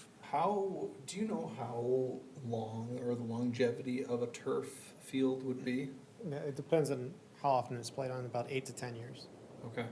So every 8 to 10 years, we'd have to do a $10 million, $15 million upgrade? I would probably say it's like 8 to 10 million for turf, so. Okay. Yeah. And the maintenance of grass and dirt would not come close to that over those 8 to 10 years of maintenance? You'd have to run the numbers. I mean, it really depends on how many employees you need to hire to. Right. So the two concerns with grass are you would have to hire employees to maintain the dirt fields, the grass, drag the fields. Also, you may receive less money from the sports association, and you may lose an opportunity where instead of them managing the site because it becomes too expensive, that we would have to hire even more people to manage the site too. So that's something to kind of think about. So that's the question where we really want someone with experience of building sports complexes to run the numbers on what really is gonna, I guess, save the city money and produce the best product. Wouldn't cost you as much in the wet seasons when we get a lot of rain, but the watering would be fairly expensive for areas of that nature. Okay. I mean, all those factors play into it, but it should be vetted out. Right. Kind of get to the basic question, I kind of think, start planning and the engagement in 2026, we're almost in at 2025 anyway. And we can work this into our 2026 budget and Jason get into his 2026 plan for his department and Some of this worked into the 2025 budget already, though? just carry it forward.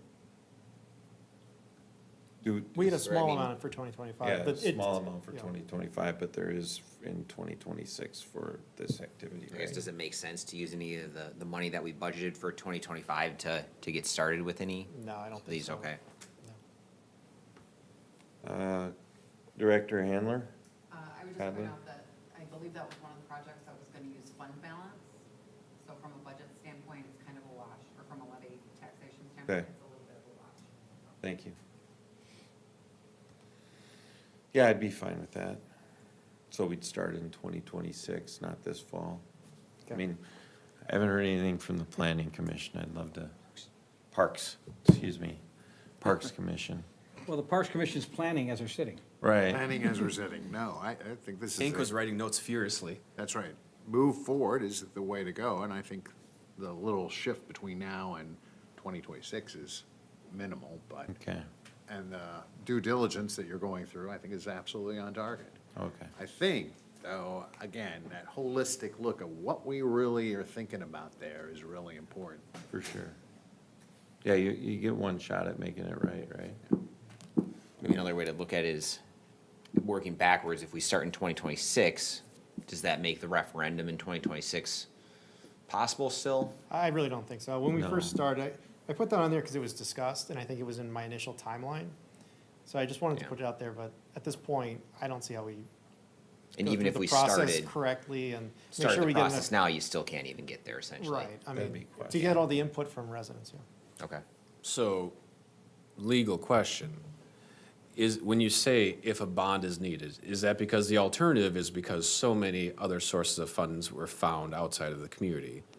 Private sponsorship, future rental fees, that, or is it because the city doesn't have to go for a referendum to produce the funds for this?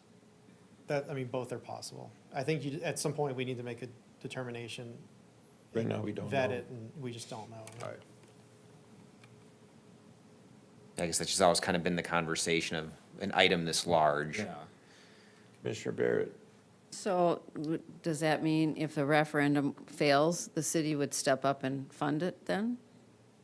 You said it could be Well, I either or don't know. both? We're speaking in really big, broad generalities right now. We don't even have the specifics to know if Okay, we would let me back need up to then. go to a referendum.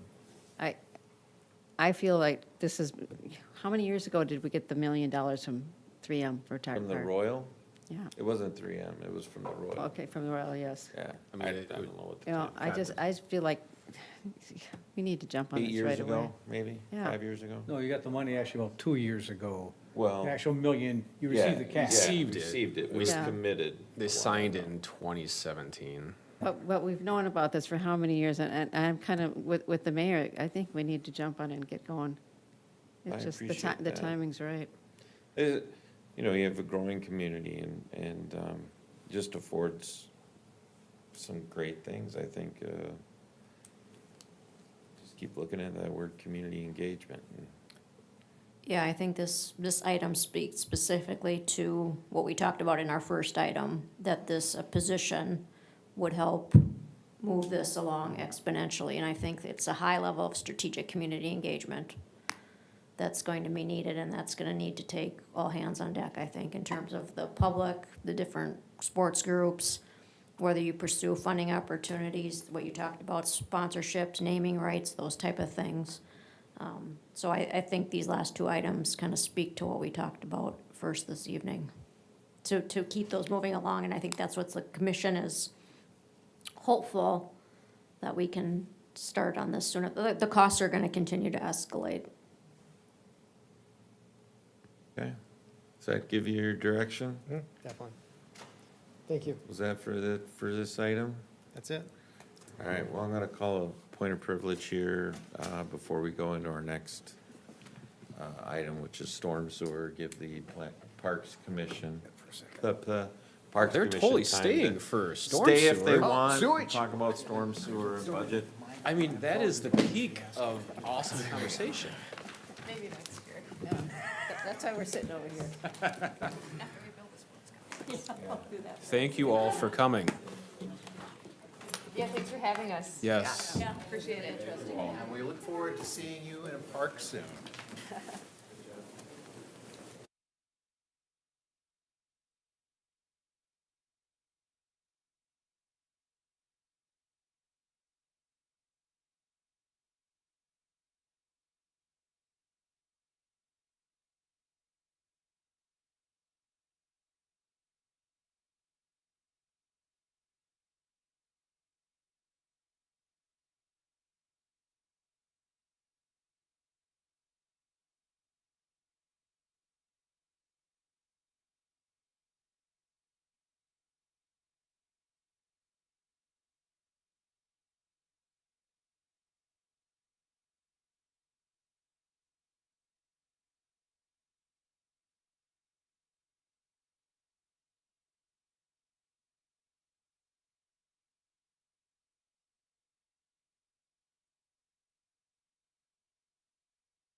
Meeting back to order. The next discussion will be regarding stormwater utility fee with an equitability review. City Engineer Nate Stanley. Good evening. I don't have a presentation here. I wanted to just kind of talk about the stormwater utility fee and some of the ways it's calculated and kind of get council's general thoughts. So just a little background on the stormwater utility fee. I did put a memo together. When I was writing that memo that's in the packet, I was thinking about two things. One is the calculation and the equitability, but also if the fee was appropriate, if that was something that council wanted to consider adjusting at this point. And by fee, I mean the unit charge that is kind of the basis for all stormwater fees. So at this point, I think we're just mostly talking about the equitability and the calculation. So if you've taken a look at that memo, just know that. So the stormwater utility fee goes towards a handful of things, all stormwater related. Capital improvements is one, but primarily it's been used as a maintenance allocation, is my understanding. And in the past several years, I don't think there's been a large-scale standalone stormwater project that the city has spent on. I think actually the biggest one is probably this year's culvert replacement project up on Hudson Boulevard. So some of the major costs for the stormwater utility fee are implementation of the city's MS4 permits and the programs associated with that, general maintenance related to stormwater, and the potential investments in equipment that's related to stormwater or management of streets, stormwater related. So looking at the fund, it does seem like looking at the calculation methodology, it does seem like there are a handful of things missing. In the ordinance, there's a handful of categories. I'm going to go through them quickly. It's residential. These are kind of land types and uses. Residential, agricultural, and then commercial, industrial, school, church, institutional, golf course or parkland, manufactured home park, vacant land, and then just a general statement on conditional uses. If you look at a lot of neighboring communities or others in the metro, you'll see some more specific residential housing types that are listed in a calculation, such as townhome, attached townhome, multifamily. A lot of these can be probably categorized in what we have under either a conditional use or a commercial use. But that was just one thing I noticed right away. Another thing I'd just like to note, fee related, is that Lake Elmo does seem to be kind of right in the middle of metro communities for what we charge currently per month. It's per unit, the unit charge. Again, I'm going to reference that because I think we're going to spend most of our time tonight talking about residential use. But that residential charge is $95 per year, and that'd be for a single family lot. Works out to about $7.92 a month. So looking at Lake Elmo, you've got a number of different types of residential lots around the city. You have a neighborhood like Union Park, with higher density, smaller lots. The Old Village with relatively small lots. And then you've got Torrey Pines, for instance, larger lots with larger homes. You have Lake Elmo Heights, our 2026 project. Those lots out there anywhere between 1.5 acres and 2 acres with a residential home. And now those homes are giant houses. A lot of those homes were built in the early 90s and are fairly modest. So I guess what I want to hear from council is your thoughts on equitability. Do we look into expanding the categories associated with calculating stormwater utility fees, in particular for residential lots. I think the one question I had was, and I may have gotten my questions answered in between when I had the original question and now, is how do we handle areas or properties that really handle most of their water through infiltration or ponding on their own and don't depend on, maybe they have some ditches or maybe, but I mean, how is that calculated in, or is it? Yep, so currently, so like a newer development, for instance, maybe, right, where we have stormwater ponds that are constructed as part of the development of the property and infiltration facilities, those properties are still charged as like a unit, on a unit basis per lot. And that really goes to the fact, like I kind of kicked off with, is, you know, this is a community-wide, this fee funds community-wide programs for stormwater maintenance. So it's really, you know, if you look at legacy, you know, those lots are charged the same currently as a lot in the old village, you know. So, and yet, you know, a lot in the old village, you know, was you know, that a home there could have been built 100 years ago. And there isn't a stormwater pond necessarily. There is a stormwater collection system that we have as a community. And again, the maintenance required of that facility is Maybe similar to. Maybe to be a little more specific, what about the 40-acre parcel that has basically a lake or a pond on his property that's collecting that, or not really impacting our streets or our stormwater?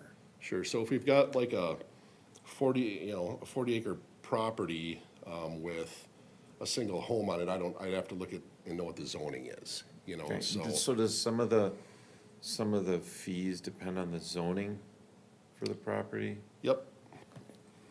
Yes, it does, absolutely. So like agricultural use so an old farmstead, for example, is gonna be categorized as an agricultural use. Okay. Yeah.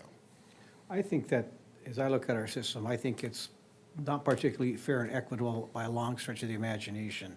I'll go back to what you told me here. You have development where they have stormwater ponds and infiltration. And so they basically pay the cost of treating the stormwater within their development, and they pay the cost of stormwater throughout the entire city. That's not in any stretch of imagination fair and equitable. You know, you can't take it and say, well, you guys, you paid to build the pond, you pay to maintain it, you know, and then you pay to maintain the whole rest of the city the same amount as someone who lives in a development where it just goes into the storm sewer itself, and everyone pays for that. We have lots that you saw already vary in size. We have agricultural lots, we have farm fields, we have a lot of diversity, and our system just doesn't provide an equity in that regard. So the question I have is, when we have the ponding and infiltration ponds for the city, do the developments maintain those ponds? As I know we were out clearing brush and things around some things Some last do. year. Some do, some don't. Yeah. Okay, so it's not consistent. So there are some stormwater ponds and infiltration ponds that are owned by HOAs? Yes. And some are owned by the city. It's not a consistent piece. And, you know, like Nate talked about, you have, you know, some lots that are 2.5 acres with these big houses on them. They got 10,000 square feet of impervious area draining into the stormwater system. And you got a house in the old village that's, you know, 900 square feet on a 2/10 of an acre lot, and they both pay the same fee. So I have full confidence that any stormwater in your neighborhood is properly maintained and that the proper people are ensured it's done. Of course. Do we verify, do we have a process where we know HOA pond in X neighborhood is also being properly maintained as we're doing our MS4 stuff They're required to submit an inspection report every year to the city. to the city? To the city, yes. I think that process is governed by the watershed district, with the city as a partner. But I guess I can't really expand on that. It's, you know, I just think that looking at the system in its entirety, the diversity of the property types in the city, the fact we have some areas that maintain their own stormwater systems and others that don't, to make sure that what we're doing is, you know, treats everybody fairly with regard to the cost. I was thinking about this a number of years ago. I was at a conference and it was a stormwater system thing. And the interesting part was, you know, the biggest impervious area in the city is the streets. And so when they calculate the impervious area using average residential by lot or however you get there, right, they include the streets. And the cost for the stormwater system that's attributable to streets is then charged back to parcels based on their zoning, using the Transportation Society Engineering, whatever I think it was called, National Transportation Society trip generation manual. And so they said, well, because if I put in, let's say, a Target store, and now I have turn lanes and all kinds of other things that generate more runoff, why should a resident be stuck with that bill? And so I'm not saying we need to do that, but there's a lot of things that are going on in this area. And as Councilor Holt and I was talking before, you know, the city of Duluth is engaged in a lawsuit over their stormwater fees and its equity. And the Court of Appeals just sent it back to the district court to be heard. And it centers around the equity of charges. Not that we don't have them beating on the door, but again, if we've taken a look at this equity, we are in a better position. And just to be fair to our residents and businesses. So what would be some effective and efficient modifiers, maybe? I fully understand like splitting up additional residential categories. I get it. I assume the most effective way would be to have the exact square footage of impervious surface by parcel and then calculate how much they are putting into city-maintained things, right? That would, in a perfect world with AI doing that calculation. There are actually some cities that do that, but they're far way the minority. And I'm not advocating for Yes. that. I think you can get into reasonable categories. So then what are those, like, what's that ground where we are making sure we are doing it as equitably as possible? It's data-driven, based with a probable cause is not the right context. There's data to support that rate category. Obviously splitting up residential by more, maybe finding a way to impact it if a person is benefiting from a HOA maintained stormwater, even though that stormwater then is still feeding then into city stormwater down the road. Doesn't feed into down the road. The retention pond, only if it overflows. It doesn't go into Horseshoe Lake? Where Only does if it feed to? overflows. So, like I said, the maintenance is for the city as a whole, right? So we could talk about, a privately maintained development, but like, really all stormwater within the city does, under most circumstances, the city's public system does see some sort of discharge, whether that's in those small events that you guys were maybe talking about, maybe Councilmember Dragisich was referring to where there's no discharge. There's a design event for that stormwater capture. In a larger event, it's designed to overflow, right, to the city system. So there's that to consider, that the city system does indeed serve even those private, in the instance of having a private drainage treatment system. But it doesn't serve in the same way.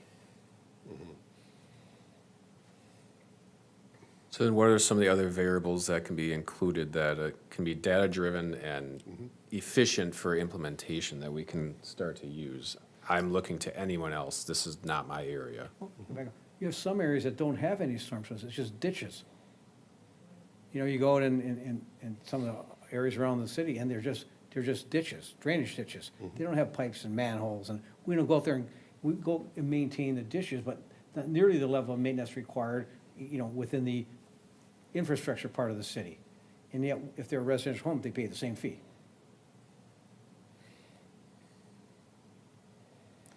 So I guess, staying on the residential, topic here, one easy thing is to look at, your different types of neighborhoods, you know what I mean?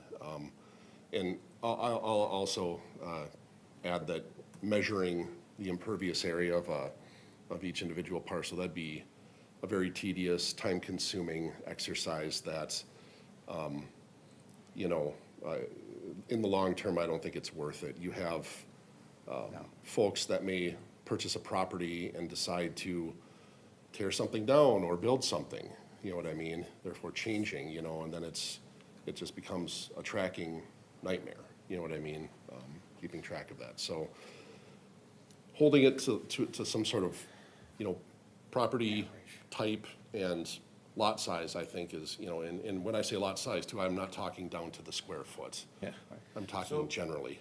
So in our utility equations, we have property class codes, land uses, as you mentioned, and then the utility factor, using those.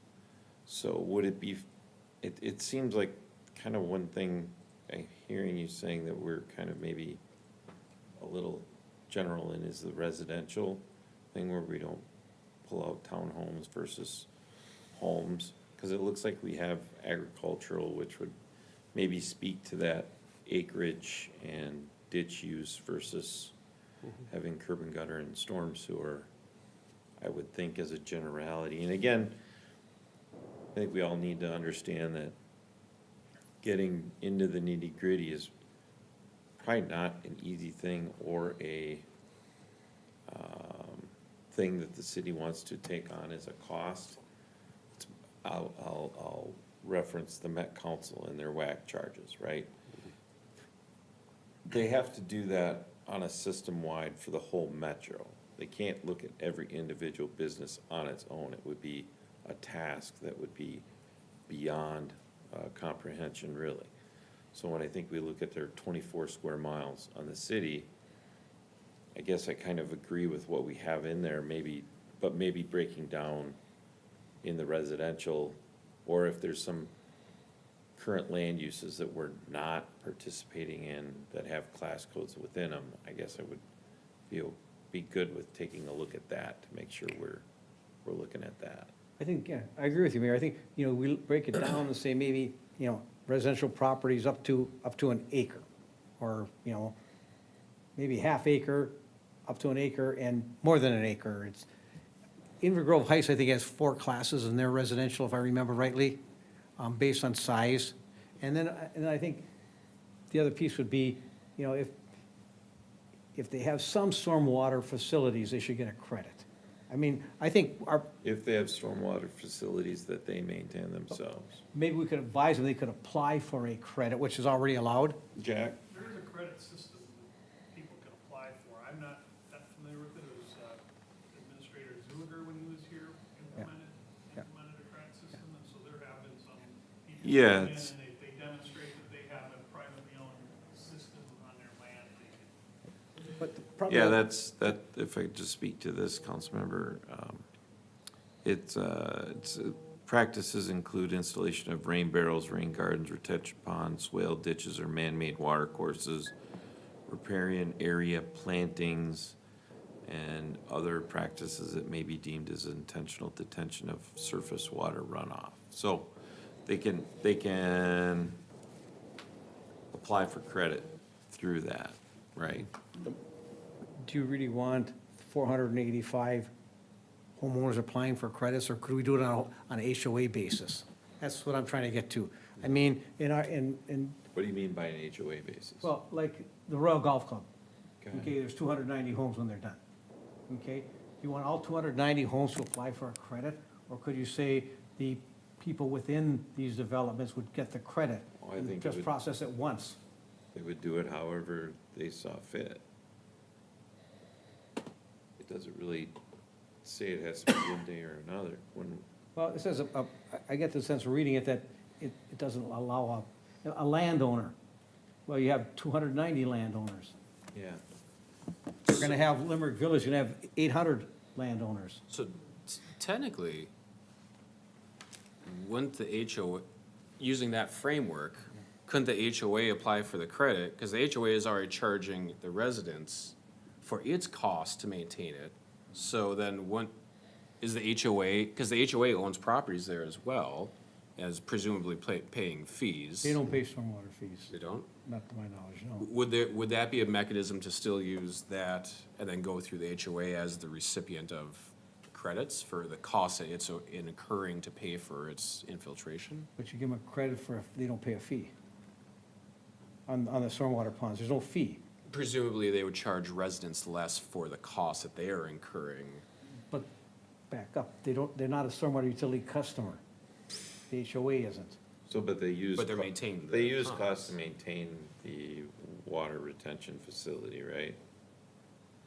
So, in that, if they had so they're not actually a customer that gets charged for it. So I see what both of you are saying, but there's no connection between Can't ask the for two. rebate. I was saying, Not we get could charged. amend our ordinance to allow HOA to have stormwater retention facilities to, they could apply for a credit, and then the credit will go against the homeowners within there, whatever landowners are within there would receive, a portion share of the credits. Gotcha. Trying to make it simple. Jack, I'm sorry, Suzie. Do you happen to know, and this is more of a historical question, like, I know that the Royal does have some ponds that they own. Is that general practice for some of the developments we've had over the last 15 years? No, so we've been pretty consistent with the residential developments, and what Royal has is they have some land, so we take on ownership of stormwater facilities that are there for treating stormwater. Okay, So that's all owned by the city, and there are ponds in the Royal development that are owned and maintained and operated by the city. And Royal and other developments also have wetland areas or low-lying areas. One of the bigger areas in Royal Gulf was a floodplain area that takes flooded areas in the high water flood, and they were mandated when they were filling that in to build homes that they had to recreate and keep that storage somewhere else, so they have areas, those outlots are owned by the HOAs, and they're not necessary, they're necessary for floodwaters, but they're not necessary for stormwater treatment, so they're not actually part of a actively managed, okay. stormwater pond. So but the stormwater ponds we're putting in, the new developers are putting in, Easton Village. Those are all city-owned and Those are all maintained. city-owned and. Yeah, taken care of. So they're not. but they'll have wetlands and Yeah, they'll have yeah. other ponds and they look like ponds, they, act like ponds, they do capture water and things like that, but if they're wetlands and they're being protected as a wetland, we leave that on HOA land, we Okay. don't own So that, not necessarily the same thing. right? Well, I would beg to differ, because the Royal has a stormwater maintenance agreement, and you're telling, we had this discussion with our HOA in the city. We said, why do we have a stormwater management agreement for something that's not a stormwater pond? So on one hand, you're saying it's not a stormwater pond. On the other hand, the city opposed of getting rid of the stormwater management agreement. Yeah, if you go into the stormwater model and the permitting requirements, it's for floodwaters, it's not for stormwater management. But the stormwater management agreement is for stormwater management. It has So specific the Valley requirements. Branch requires easements over all the properties, even if it's for flood management, and so that's where those agreements come in. But this has other requirements related to stormwater that, like I say, it's a double standard.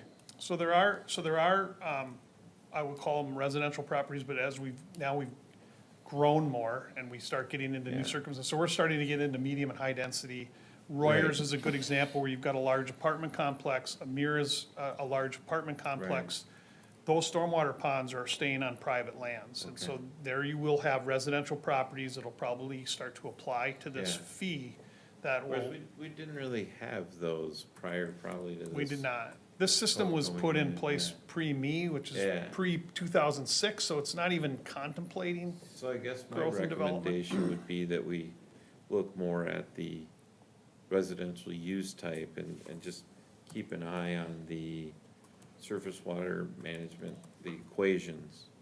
And just make sure that we're capturing that to be equitable for new developments and the old developments to make sure everybody's on the same page, I guess. That would be, speaking to this, that would be my request. One more thing from the historical perspective too, especially going back and as we're a growing city, what we're growing into is, back when this was developed, there wasn't a lot of stormwater infrastructure anywhere in the city, even in your downtown, there wasn't much. If you look at traditionally what this fee has been used for, it's being used, there should be a base fee on all properties regardless of whether they have their systems, because we haven't been using the fees for stormwater infrastructure. We've been using it for studies. We've been using it for your surface water management plans that are required. We'll have to update that when you do your comp plan again. We've been using it for the MS4 program and rewriting your permits that are mandated by the EPA. So you're doing these citywide studies that are mandatory from regulatory agencies, the Valley Branch, things like that. And it's just a mandate that you have to do, and Right. that's where a lot of the fees have been going. You guys are, Public Works is capturing the cost for unit hours and equipment hours based on when you're mowing around the ponds and you're cleaning out the ditches and you're cleaning out the culverts, right? To make sure we're in adherence to MS4 requirements. Yep, and we've been, just in the past 2 years, we've doubled our hours. And so, I mean, I see that continuing and expanding, increasing over the Okay. years. We need good information going in, otherwise, if you have bad info going in, you get bad info coming out, so.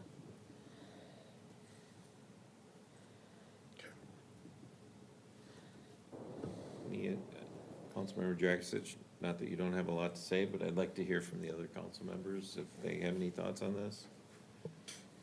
I think your summary at the end of looking at the equations, revisiting it, I mean, if that was done before 2006 when that was made, it probably seems like the best place to start with collecting the data and going from that.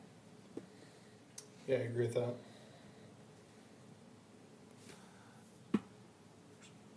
I discussed my thoughts earlier, but I guess I'd be curious to know for nearby cities, you mentioned Inver Grove has 4. There's probably some cities that have 9, probably some cities that have 2. But each city also has different housing stock as well.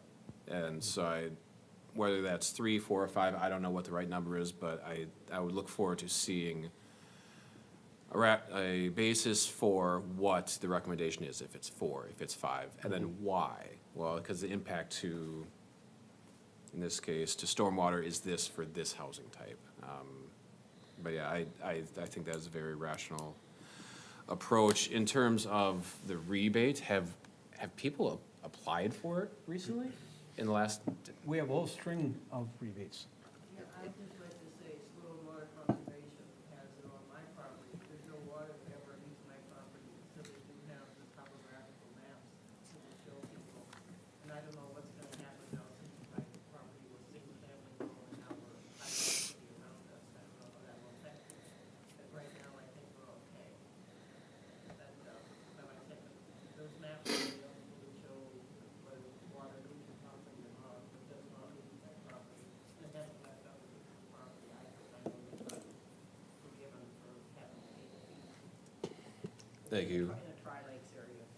Thank you, Ms. Dunn. I would be curious in terms of, especially for, we've talked about Royal, and are there any other HOAs that do maintain, if they have a stormwater pond or infiltration ponds, if they are sending in the reports as well? I guess it's not related to this directly, but I would be curious to know about that, as it still does impact the system overall, but that's not a fee discussion per se. Okay, we have a list of properties that have been given credits up to 75%. Nobody knows what the basis of those credits are. So revisiting those, are they to Yeah. make sense and. So let's revisit the credits and what they're for and what they're based on. Make sure they're still in good standing. That All was- right. Yeah, that was the one issue I saw, is if you are granted a credit today, 5 years down the road, what's it look like that Yeah. you know? Yeah. All right, in the interest of time, I know this next topic is gonna take a little while, so. Thank you. Thank you, Mr. Stanley. Agenda item is 2026 budget discussion. We had a fairly healthy discussion at the end of August, right? So this- bringing this back to look at some of the requests by council at that time. And I'll turn it over to Ms. Hadler. Absolutely. We'll see if I can get my presentation up faster than Jason did.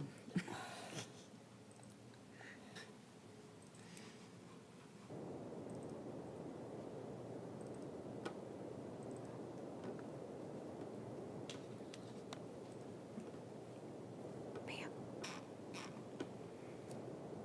No.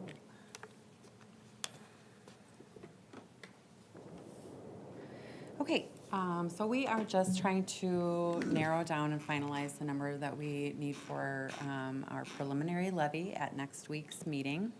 And also just taking any additional input on the budget from here on out. So just as a follow-up, this is a follow-up to the August 9th budget workshop, where we introduced our draft budgets and received some direction from council. I summarized what I recalled from that direction was to decrease the levy from the proposed, use fund balance for some projects. Department heads were supposed to use their discretion, and then also adjust the CIP to decrease capital levies. So for the general fund budget, I've summarized kind of what some of the things that we've done to date. So we decreased the general fund levy by $400,000. And this does assume using fund balance of around $270,000 at this time. Expenses, we refined and removed some project estimates and costs based on additional information that we had received. Some minor revisions to some expense line items, and we're going to be doing this for the rest of the fall, kind of trying to fine tune that as much as we can. We decreased the grade for the 3 new fire captain positions. I did reduce the estimated health insurance increase. I'm a little concerned about that right now, given everything that's going on. But just kind of in the wider market, we'll have more information on that in the next couple months. I removed the contingency reserve. We haven't really used that in the past. And then we'll just continue to refine all of our expenses moving forward. So here is our new summary of general fund expenditures. So this is our budget, not the levy. So our budget is down to 8.8 million. So a change over 2025 of just over 1 million, which is an 11.2% increase. For the levy, so this is the property taxes that we're requesting. We, again, decreased that general fund levy by $400,000, assuming that usage of fund balance. We decreased the debt service levy slightly. That was just an error in my spreadsheet. And then for the CIP, so I've made some sort of tentative revisions to the CIP. I took, so if you will recall in my July presentation for the CIP, I had to make some assumptions about how much cash we were using. We're trying to move from, all bonding to use of some cash. With my initial assumptions, I had kind of a staggered approach for local streets. I used a flat rate for our transportation projects and mostly all cash for utility projects. For this revision, I took the idea of all new dollars, so everything that we're levying.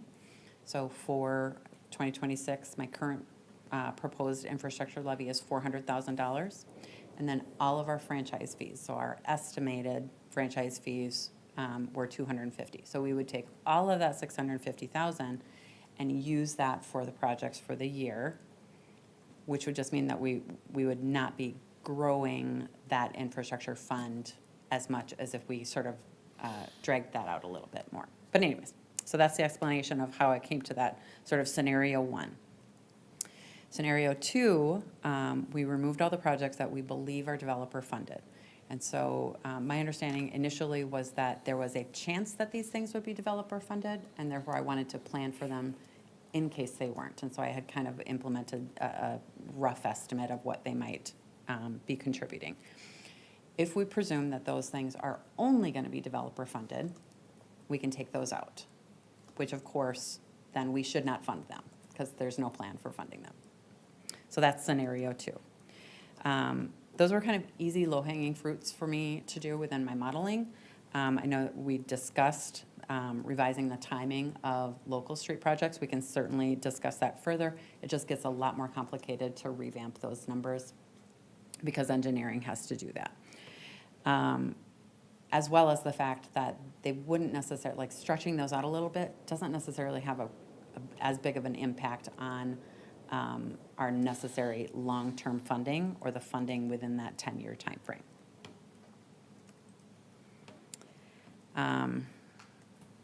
Just wanted to note and make sure that we're kind of on the same page that capital levies should be strategic, a strategic implementation to fund both near-term and long-term capital projects. So when we're talking about what we need for a capital levy, we're talking about what we need next year, but we also need to look at what we need over 10 years and over 20 years. The city has over $123 million in depreciable assets. So if we're doing some really rough estimating, we should probably be levying closer to about $3 million per year to cover depreciation. That's a whole bunch of information I'll be able to talk more about as we get into the strategic planning or strategic financial planning moving forward, but we're well under what we should be levying in order to cover our current assets. So here's our capital levies revised. So again, infrastructure reserve is down to 400. I brought our city center CIP down to 50,000, which is the same as 2025. I removed the park CIP. Ballpark fund, this is an interfund loan, so we should leave that alone. That is repaying the sewer fund for the 76 acres that were purchased this year. And then we have our vehicle and equipment fund. Leaving that at 450, we've got really a good handle on what the funding structure for that is. So I'd like to kind of keep that in line. And then our street maintenance, I had increased that just to cover inflation. There's probably a little bit of wiggle room there if we wanted to revise that. So our total levy, we've brought it from the original requested to 12.2 million down to about 11.5 million, which takes our tax rate, our estimated tax rate, from 31.7 down to 29.57. And the levy increase from roughly 20% from our original requested down to 14%. I would also note that this change in our tax rate is 2.73 percentage points, which would, if we took out the ballpark purchase, would take it down to 2 percentage points, which is kind of going back to that original plan, which should be essentially expired at this point because we've had so many changes between now and then. But the tax impact on our median value home is down to $179, which is less than $15 per month. Our tax rate, obviously, still very low. Just kind of redid that graph.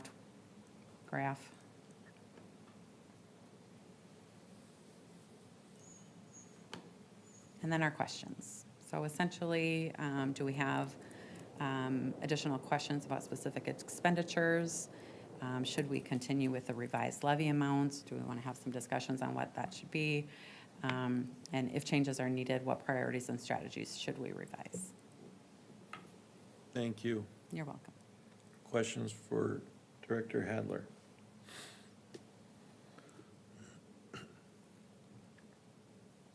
Councilmember Holtz. Thank you, number one, for the work and taking the feedback. That's a drastic amount of work that was done based upon what you were provided. Are there specific areas of higher level risk that you see from some of the changes? Like areas where because I saw like Chief changed the grade for the 3 captains. Does that create a risk for our ability to hire and fill those positions? Are some of these changes, like, are there 1 or 2 of these changes? Obviously, the depreciation, to me, is probably the highest risk that we're not taking into account our future costs as well as we should. Are there other things that, based upon these changes, where you think are top of your concern from the budget standpoint, besides depreciation? I would need to defer to department heads as far as what those removals from their budgets would be. So with regard to the change in the grade, No, I think when we initially rolled these positions out, we looked at our current step and grade plan that's in place and found a step that gave some room between our current staffing and where things could fall. Started with that number, and then as we got into it more, I was kind of already working on revamping that number before we got to this part of the budget process. Just couldn't get that change kind of in the budget documents in time. So it was kind of already in process when we had that to go down to the next step. And that keeps it more in line with where I see our department in the market, I guess. I don't think it's going to take away from any potential hirings because we're in a unique spot. I think it will still do us very well for the hiring process at that adjusted rate. Right. 'Cause I'll be honest, that was my biggest concern coming in, but hearing the direct feedback from the man in charge does help. Thank you. if I could just add, I mean, the risk to, and again, we'll talk about a lot of this stuff in the strategic planning part, and that's kind of the reason I wanted to do that study in-house is so that we could address these things a little bit more than the studies that we've done in the past. But our risk is really largely long-term, right? We want to make sure the city is sustainable long-term and making sure that we get our capital levies in place within a timely manner so that we can kind of be ready when things need to get replaced again. I would also just add that in the event of an economic downturn, and if we lose a lot of our development revenue, that would be a really big hit to our revenue sources. Right. You know, my biggest concern is just the long-term depreciation of our assets in the city, and is he taking out some, it doesn't seem, doesn't seem like a big hit to the capital levy, but I think over the long term, when you're reducing debt, it feels to me a little bit of a bigger hit than that. There's some things I'm glad that didn't get touched. I think you did a good job at getting down to, you know, the number that some people feel are appropriate. And as I see it, I'm okay with what you have here. I took a look at it too and have a suggestion, Okay? which gets us down to about a 10% increase. It's just a suggestion. I sent this to the administrator and the finance director. I copied the mayor on it initially. But I thought I would just bring it for the other council members to look at. It, I think it helps us get down to a more manageable number. And they're just there. You can take a look at it. It's just for your information. But so we get down to a 2.97, this magical 3 number that people are banning about. It's still within that number, right? With fewer changes. Well, it's a 10% increase in the levy versus a 14% increase in the levy. And this isn't getting it down to a 3%. increase in the local tax rate. Yeah, about 3% increase. This would still be about People's property 8%. taxes will go by about 3% from the cities, for the increase due to the city. But it's just a thought.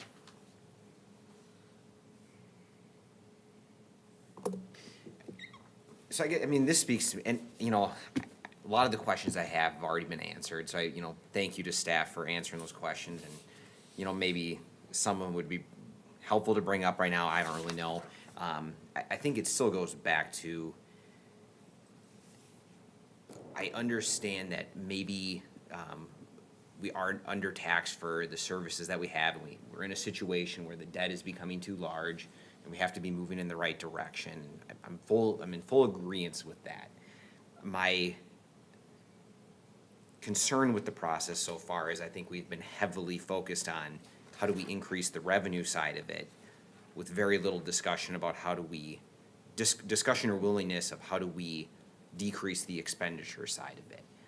And I am in favor of having these levies to help us start moving in the right direction. So yeah, 10 years from now, we're not $120 million in debt. But if we start making some of these changes, even if they aren't as drastic as is proposed, we're gonna start moving in that direction. Instead of taking 10 years to get there, or 15, maybe it takes 20. Maybe instead of getting to 20 million of debt, we get to 30 million, but that's still moving in the right direction. That still puts us in a good, much better financial position than if we do nothing. I think the initial, going from 26 to 32% local tax rate, I didn't know how I was gonna square that up with residents. We've had this conversation too. I haven't had a resident come to me and ask for, higher taxes ever, right? Like, we had a discussion of, well, what's wrong with high taxes? Because it's more services. It's like, okay, well, maybe, but some people want those, some people don't. So for me, it's a yes, we do need to look at this from a financial health of the city, but I also think we can't rip the Band-Aid off. I think we have to approach it slower. And that's where I'd still like it to be lower, but I think this is still moving in the right direction, where we look at some of the levies and and really using those to reduce the total levy.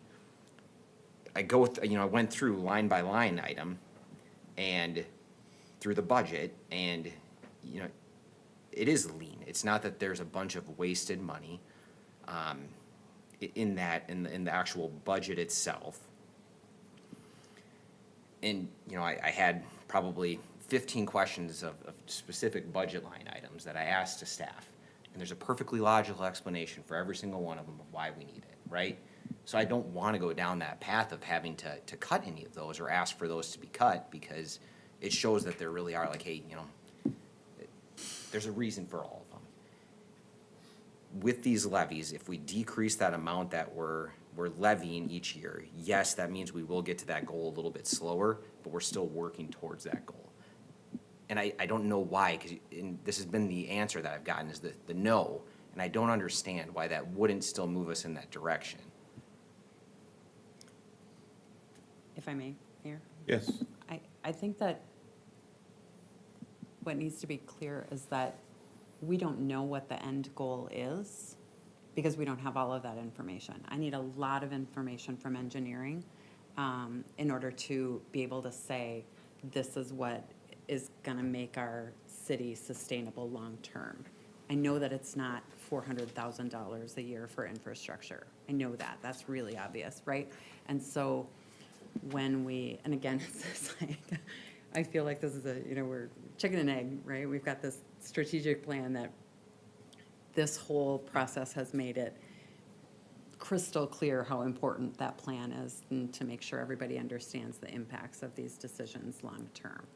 So it's coming, but this is not ripping the Band-Aid off. This is, I've structured this change over a 10-year period, and I might have us halfway there. I mean, this is gonna be, until I retire, we're gonna be slow walking us toward an appropriate tax rate. And so I guess, but then the follow-up is, well, what if we take even a slower step, right? A 5-year slower step? And so the tax rate increases by, an 8% increase each year rather than a 20% relative, increase in the local tax rate each year. I feel like it's a more palatable plane to land. For the residents, it moves us in the right direction. We're not doing anything. It's gonna help us move in that direction. It's gonna put us in a better financial position. It's gonna get us there a little bit slower, but that also gives residents the times to adapt to those financial changes. When I see the infrastructure levy and the one that Councilmember Dragisich brings it down to basically half what the preliminary was of this year, I will say that, for me, that's not sustainable long-term for the city. I know many public works directors, city engineers that are struggling with the high cost of replacing water and sewer lines that have aged out, that are continually breaking. Maybe not to the point of what we have of this, I mean, we just experienced a sewer force main that's a 1.4 million that we didn't know about. And those things come up down the road. And then it becomes not, how are you gonna, you can't bond for it all. So then you're gonna raise levies to the extent that are unpalatable to residents because you didn't prepare for that in the past. And so when she takes $100,000 off there, I get it, that slows it down, that's fine. She took some out of the city center CIP. Okay, I get that, and that's actually the number that Councilmember Dragisich had in there, reducing. Street maintenance levy, it brings it down to what we had levied last year. Well, I can tell you right now that people are getting pay raises next year. They're not gonna be doing it for the same price they did it last year, so then you're just decreasing on what you can maintain. I'm not okay with that. And then the vehicle and equipment levy. I have certainty that our staff takes a look at their equipment every year, make sure it's in good repair, that it's not gonna break down. If it can be maintained, it gets maintained, and it needs to be replaced, and when it gets replaced, it's replaced due to, it's costing more to maintain than it is to keep it. So I guess that's where I'm coming from, and even this 8%'s less than what it was before, and it's not as low as it has been in the past. But I feel that's a slower progression, working towards the way we're gonna go. The CIP levy doesn't pay for water and sewer. CIP levies for streets. Water and sewer paid from the enterprise funds. So by suggesting we phase it in over one more year to get there, but doesn't pay for water and sewer. The vehicle and equipment levy, the fund has $660,000 at the end of '24, and we have expected expenses of $265,000 in '25. So we have a surplus balance in there. So again, dropping it down a little bit isn't going to make equipment unaffordable. Do our fire equipment come in out of that dollars?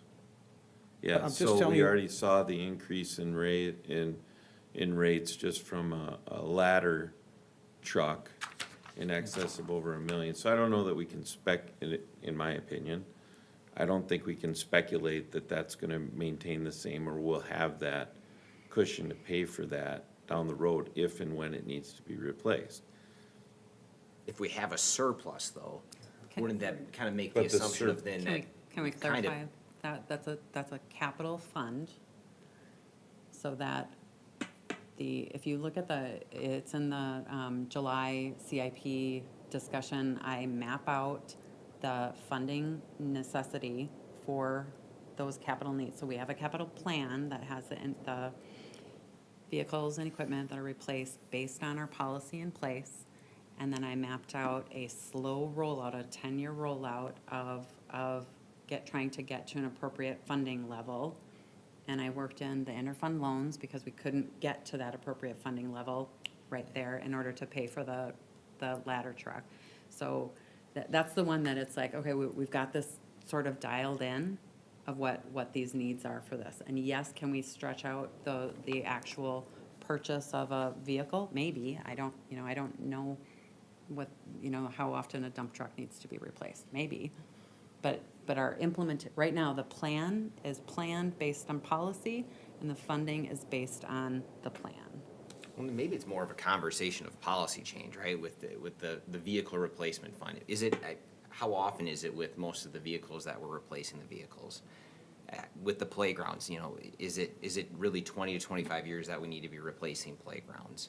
I agree, right, they're looked at each year. It's not just because it's in the CIP, it means it happens, right? They're looked at each year, but it's it sets the tone, right? If it's expected that a playground is gonna be replaced after 25 years, it's gonna be on the CIP 5 years out, and it's gonna be on top of attention, and when it gets time for it, like, they usually get brought up and spent. That money gets spent. But you put it in your budget because that's the expected life. You don't put in lesser than a budget, and then you come to the end of its life and then say, oh crap, where's my emergency fund? I mean, people don't budget for no straight income, maintenance costs in their house.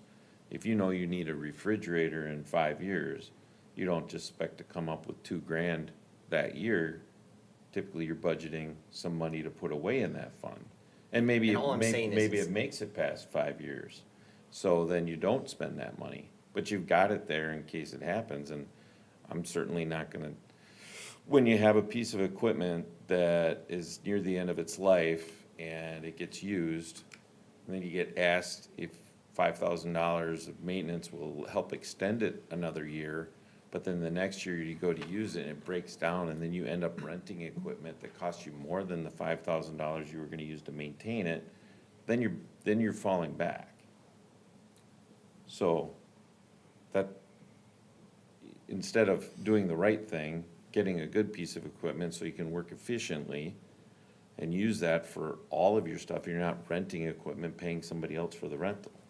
I don't know, to me, it still comes down to, if yes, in a perfect world, we would replace everything on their expected lifespan, and when those situations came up. But we have to somehow balance this when we're looking at what we're gonna set the tax levy for this year. And if I wanna look at that more long-term, then we do have to kind of look at it from a policy perspective. And again, I think the playgrounds is a perfect example of these playgrounds. Yes, they are looked at and inspected to see if they should be actually brought up for budget, but they're brought to us on a 25-year cycle, lifespan. That's when they're being brought up and suggested for replacement. Well, that discussion was more related around, do we need playgrounds in every park, not if the playground is inspected and unsafe. So that, I don't feel that's the same comparison.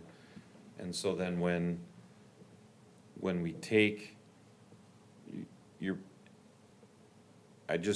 need, if you don't right, you're budgeting for the worst case scenario and you don't replace it. But if you don't budget for it and then the emergency happens and you don't have it, then what's your answer? Then you just can't do it? Or you don't have it? You're right, it's a tough situation, and that's where I'm trying to balance of this, okay, there is a risk that, yes, we get in a situation like that 1 year. Yep. And that's not a fun situation to get in. But does that mean that we have to raise the tax rate this much for that level of risk? And I don't know if there is that level of risk, that if we have a $30,000 vehicle that we need to replace 1 year earlier than we expected, that we need to increase our tax levy by this amount.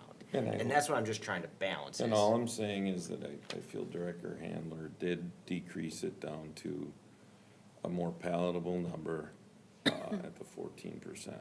Well, and maybe a way to, so like going for the infrastructure reserve levy specifically, going from 500,000 to 400,000, right? We've talked about how that's gonna slow down our process to achieving more financial stability. What kind of impact does that have? What does going from 500,000 to 400,000, how does it change that timeline? How does it change the the dollar amount that we achieve in 10 years of debt level. I wouldn't be able to tell you that direct impact. But it because I improves changed it, a whole bunch correct? of. Or sorry, it I would decreases, argue it didn't worse. improve in it, because it slowed down. So Correct. if you figure that let's say we want to be caught up in 10, we want to decrease it by X amount, and we're going to spend 10 years catching up to that. Yes. So now we've increased every levy moving forward by $10,000. Yep. Now, if we do that again next year, we're adding that on to the next year's levy. We are, does anybody want to say the words? So, yes, Kicking it's the gonna, can. it's We're gonna, kicking the over the can. 10 years, Right. be $100,000 or possibly less towards our goal. But it's still moving in that right direction, right? If we did $0 like we were doing a few previously, we'd be in that's why we got to $60 million of debt with this. Right. I guess And so if instead of looking to get to this number that you're talking about in 10 years that we're not really sure about, what if we said we want to get to that number in 15 years? 10 years is just my initial implementation, because that's the CIP window that I have to work within. If I'm looking, I can tell you right off the bat, if I'm doing a really rough strategic financial plan, which I'm working on right now, it is significantly higher than that. And it's going to take us 15 and 20 years to get that with pretty aggressive increases. And so I guess like, it's the this- question is are we okay with that? Like, I have Councilmember Dragisich wanted to speak. sorry. All I was gonna say is, these couple of the reductions, like in the vehicle equipment and street maintenance, are fairly minor. Considering we have more cash in them than we have expenditures projected in the current year. So reducing 50,000 and 30,000 is fairly insignificant in those funds. With regard to the levy reserve, so let's just, phase in over one more year. Let's go to 500,000 in 2027, just trying to get this tax rate down to something more manageable. I think our residents are gonna hang us if we go to 14%.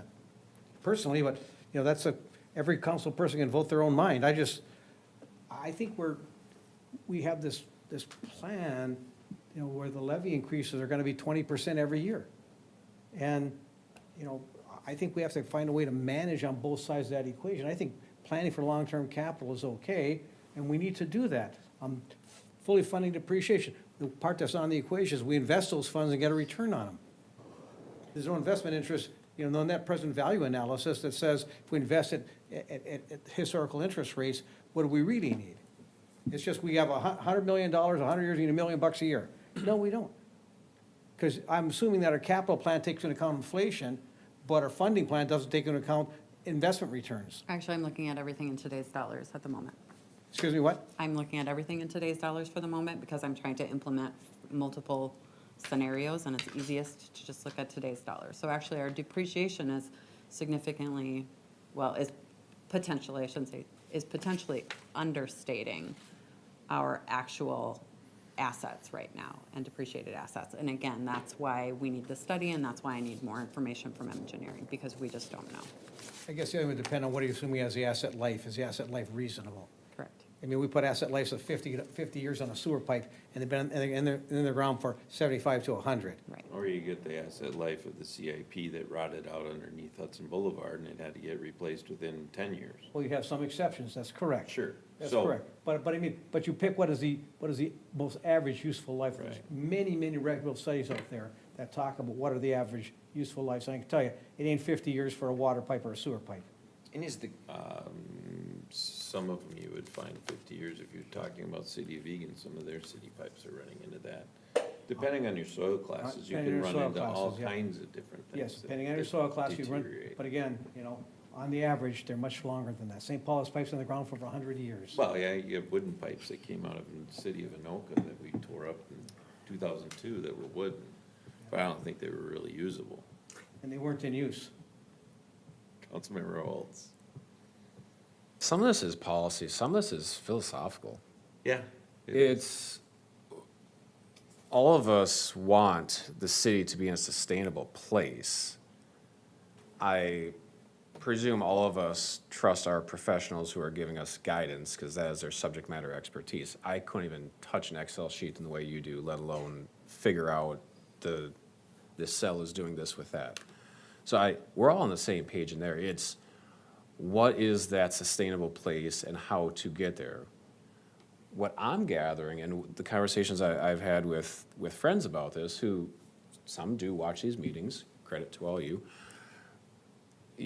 to get to that sustainable place where it's 10 years or 15 years, because of all these assets that we have, our city infrastructure, which honestly, before being on council or planning commission, I never thought about. As a resident, I was completely oblivious to the sheer value of it. That's not something we think about. We think taxes pay for the salaries, which, yes, they do. But we never think about that future cost for replacement. I never did until I got in this chair and I sat between engineers. So, which is another story. But it's really, to Councilmember Hearn's question, like, yeah, is it 10 years, 15 years? What is the harm of having a slower pace of getting there? I can't necessarily answer that question myself. Just as I can't answer the question as to, is a 2 percentage point or a 2.7 percentage point, which one is one really more palatable than the other? Unless you do a survey from Morris Letterman, we're not gonna know that. So we're going off of the relationships we have with the community, our own perspectives, the conversations we have to try to see what we think is best. We know we have costs that have to be paid for. And Councilmember Hearn should get credit for taking the time to speak with staff about specific items and getting those questions answered. So kudos for that. That speaks volumes. And Councilmember Dragisich, yeah, you put in time and effort to throw out your ideas, so kudos for that as well. I would agree with the mayor on the aspects, say, the street maintenance levy. We invested $600,000 in it last year. It is, and I understand what we said in response, but at the end of the day, the cost for doing the same work this year is gonna go up. That's the reality. Whether it's through the levy or there's a fund balance, I think at this point, talking about the levy, I fully support the 630. In terms of the infrastructure levy, which is really where this conversation is focused on, I would be under the impression that our finance director was not happy about even bringing it down to 400,000. And the only reason that was done was because of the feedback we provided. And if, from the financial perspective, it was probably pulling teeth to get to that point. And to me, that's where I also have to be able to tell constituents, look, it's not pulling off the Band-Aid, it's starting to maybe like peel it a little bit. Pulling off the Band-Aid would be literally having that levy be $1 million, because if, $2 million, because if she had her way to say this is the financially sustainable path, that rate would be at 38, 39, 40%. And yeah, we would be, rightfully so, be getting calls and emails and people in our driveways. I think this, at the 2 percentage points, plus the cost of the land that we purchased, I think is something that I can support, and I can explain why I support it to our constituents. I can. But, I mean, we each have our, as you said, we each have to have our own way of discussing it with constituents. Right. I think that's a great way to put it. I think it does come down to the philosophical side of it, of how do we want to approach getting there, and I guess, this is where it's always nice to get more feedback from the residents on this as well. Again, I haven't had a resident ever come ask for higher taxes from me. You haven't? Nope, haven't had that, but, I think it's also understood that they have to go up. It's just how much and how good of an explanation can I give for why they're getting there? The other thing, remember, our tax base is growing every year. And so the value of the taxable value and taxable tax capacity of the city is growing. And so the increase is on top of the growth in the tax base.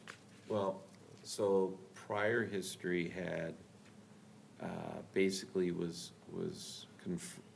based on an increase of 250 homes per year. Okay? So that was maybe some historical stuff.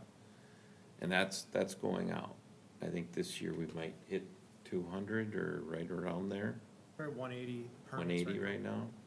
So when you look at that, and part of the reason our taxes are low is because we do have, the median house value in Lake Elmo is high, right? So that adjusts that lower percentage that goes out there. But when we start seeing a decrease in housing, potentially, we don't know, again, we're delving into speculation, right? But we're at 180 this year, we're not gonna hit the 250 that was kind of the number that previous administrations had focused on. That puts it at a lower number. I know that we have costs far above beyond some of our neighboring townships that don't invest in these sorts of things. If you talk to the people of West Lakeland Township, I can't remember what the exact number was, but they came to their city and said, we need to raise X amount of dollars because our roads are in bad disrepair. And it was a that thing. It wasn't we planned for this, we've taken care of it where it wouldn't have hurt. It was we need this right now. So for me, my personal is I've enjoyed low taxes in Lake Elmo. Great, I've lived here 20 years, right? I get it. But I also appreciate having a fully funded, usable fire department. I appreciate the sheriff service that we hire out every year. I appreciate I appreciate the city water. Now, the filtration system was funded by grants, but we don't know if operationally for that stuff in the long term, if any of that's gonna be covered, right? So, for me, it's palatable, and I know there are a lot of people that don't understand what taxes pay for and what they take care of and how they help enhance living in a city like Lake Elmo.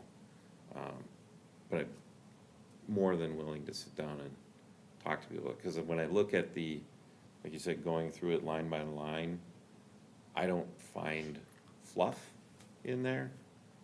I find things that are needed in order to take care of the city in which the residents deserve it to be taken care of. But again, that's me. My comment only was that if we left our tax rate the same, we would get more money because our base has grown. Well, you'd also have more infrastructure to take care of. So the one thing that always kind of bugged me about when I worked at the state and the DOT was, you put all this money into new construction in Adeline on 694 and all these things. But then when the maintenance group for the department would go for more funding for another snowplow or more hours, the legislature wouldn't get them more funding for the maintenance. So just much like we talked about the gardens that have gotten a lot of great comments in downtown Lake Elmo, but if we hadn't have budgeted some maintenance on that, they would fall into disrepair certainly in a shorter amount of time frame. So the one thing is, yes, we're paying for the here and now, but we also need to plan for the upkeep of the future. And if my kids live here, I mean, I'm not gonna be around forever, right? I don't want them to run into they need a quick fix like that.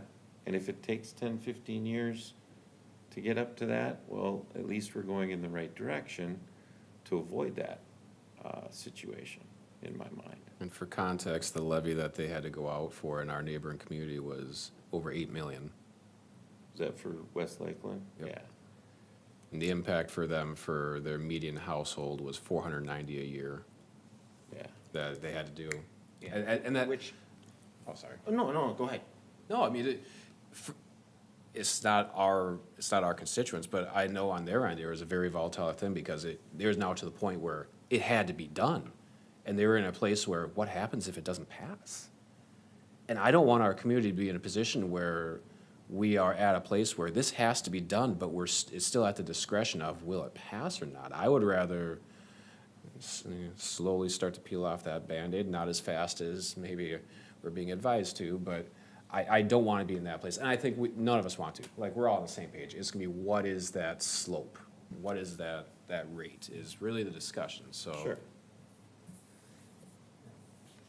I think my point was just trying to slow it down just a little, to ease the impact just a little on our taxpayers.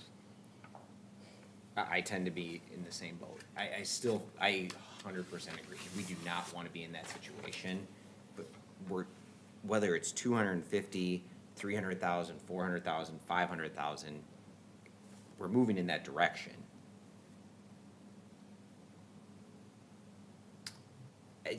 Correct me if I'm wrong on that. I keep on getting that. Yeah, but that no, look on we're that. moving in that direction. It's just, again, getting back to Councilmember Holtz's comment, it's philosophical, and how quickly do you think you'd be in that direction? I think, you know, part of that discussion is the longer you hold back on going more aggressively in that direction, your time frame, your time value of money, you know, if you look at an economics chart, the further you get out, the more aggressive that percentage becomes and the harder it is to play catch-up. It's not just saying, well, we're gonna do it in 10 years, so then if we do this, I mean, it's not a linear regression. It becomes compounding by percentages, right? Just like your 401Ks, see that jump, it's like, wow, that really jumped. Well, so will the costs of increased infrastructure with more development. It'll really jump. So. And as you already said, depreciation for this is not taking into account of inflation. And the adjustments aren't taking into account return. Well, then it kind of cancels. You kind of cancel, yeah. Okay. I'm just gonna point out, I don't know if you guys recall the spreadsheet that I did last year that kind of people can download from the website and they can figure out where their dollar is spent. Yep. I have revised that for 2026. I did it, the initial draft with my percentages, but whatever we decide on, we'll Yep. revise that moving forward. So if, you can always refer people to that, and I'm always happy to sit down with people and explain city finances. I kind of feel like we've heard split direction on this. I need a number for the levy. Yeah, I'm okay with where we're at. We brought it down from where you were. I think it's palatable, but others have a different opinion, and I'm only one of 5, so. I would also just remind you that we can decrease the levy between the September and December. We cannot increase it. So True. your final levy can always come down for this if we want to have additional discussion. Maybe just with that being said, I know you mentioned the insurance you brought down quite a bit, for the health insurance. Not quite a bit, just a bit. A Just- bit, okay. Just to help try and decrease that budget. Got it. So, Because that was one that actually kind of concerned me from what I've been hearing, that's been going up for everybody this year, so it's kind of yeah, one of those where I'd hate to. Did not catch that memo nearly early enough. I Yeah, plugged that in. So I don't know. I just don't know if I want to depend on that as being one of the decreases in the budget. I mean, I don't know, it was maybe 10 or 15,000. Okay, so it wasn't It's just okay. one piece of many. Okay.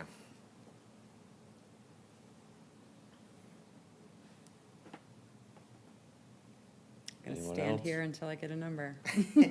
I mean, my direction is the direction I'd like to see that number go is, again, I really do appreciate the changes that have been made and the staff all looking through and making cuts where they could be. I do still think that number closer to what Councilmember Dragisich provided here, where we're looking at that 10.13% in the total levy amount from the previous year, which would be, I just estimating probably about an 8% increase in local tax rate. I'm more comfortable with that. That's more the direction I'd like to see the numbers get. Again, I've given some suggestions of how I think we could get there. Staff, you still understand these better and what's needed. And so if there's a different way of getting there, I am open to that. But I think we've kind of given our ideas of how to get there if staff can't show us how to get there. I think this is a way of getting there. I'm not comfortable with, and I appreciate the work on this, Councilmember Jackson, so I'm not comfortable cutting 250 from the infrastructure reserve levy. The only thing I could acquiesce to is probably some of the 50,000 decrease in the vehicle and equipment levy, but again, not on the street maintenance levy for what we have to do next year with chip sealing and crack sealing and maintaining of the roadway system. That's not something I want to delve into. I'd actually add to that too. I would agree with that if the infrastructure reserve we do bring down, which again, I still think is the main spot to focus on.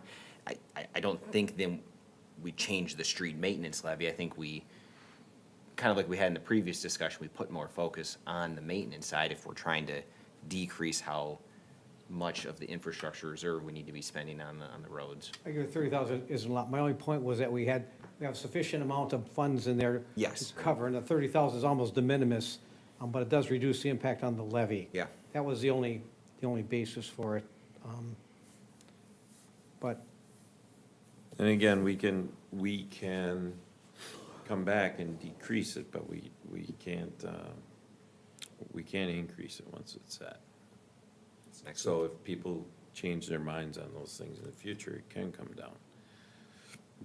Councilmember Cragness, you have any comments? Yeah, I tend to agree with what you brought, Carissa, because I think the 14% is, I think, more palatable to the community, and you brought it down to a better spot from the 20+% that it was. So I think that ripping that Band-Aid off, so to speak, and going a little quicker, just getting it done, I'm more on that side of the fence, the philosophical fence of just getting it over with. I think we need to stop using the term ripping the Band-Aid off. This is not ripping the Band-Aid off, you guys. No. This is So- slow so I roll. think- Unrolling the Band-Aid. Yeah. My suggestion for now is we keep with finance director's recommendations and then chew on a couple of these other items and maybe do our own homework on, or talk to the directors individually to see if that's something we want to bring down further in December. the one thing you didn't comment on was the administrative overhead transfers from the enterprise funds, which could fund your infrastructure levy and still bring down our tax. I'm sorry, the overhead charge to enterprise funds. Yeah. Those are, Can you explain that to me? yeah, we support our overhead, our enterprise funds, a lot of overhead. We have, we have direct labor costs charged them, but like city council costs. We don't allocate any of that. We don't allocate legal, we don't allocate, like the clerk who may put stuff in. It's, it's a process you go through to determine how much should be allocated to your enterprise funds for citywide overhead. And actually statutory, there's no limit, you can charge whatever you want. But there is a method to get there. I kind of did a back of the envelope calculation to come to those numbers. And so we would take those, transfer those as from the enterprise funds to the general fund or to the street levy fund, or whatever other fund we wanted to, and not, and not levy taxes for them. So these back of the napkin numbers total $510,000. From all three funds. And that's money you're saying that could be used in some of the general fund? Could be used in any fund you want. It's just money that's available for any legal expenditure. I think that topic might be worth pursuing. I trust your judgment more than mine on this one, but we do know, because we've had this discussion at a high level before, if there's a cost from the general fund that actually could be, for those watching, that it could actually be instead be paid for from the water fund, we should pursue that. And obviously, Right. we've talked about this, like, staff allocate and say, I spent hours on this to make sure we're doing it. But if there are other, you're saying there are potentially other reallocations, shall we say? For instance, a lot of cities in Minnesota own municipal liquor. I think Lakeville takes like 2.5 or 3 million from its liquor fund, puts it in the general fund. But we don't have it. No, I understand. It's just, it's an I'd enterprise like to, fund. yeah, okay, I just want to deal with what we have. Right, but my point being, you can take whatever you want I think there's a method, the overhead allocation actually is a method to get there.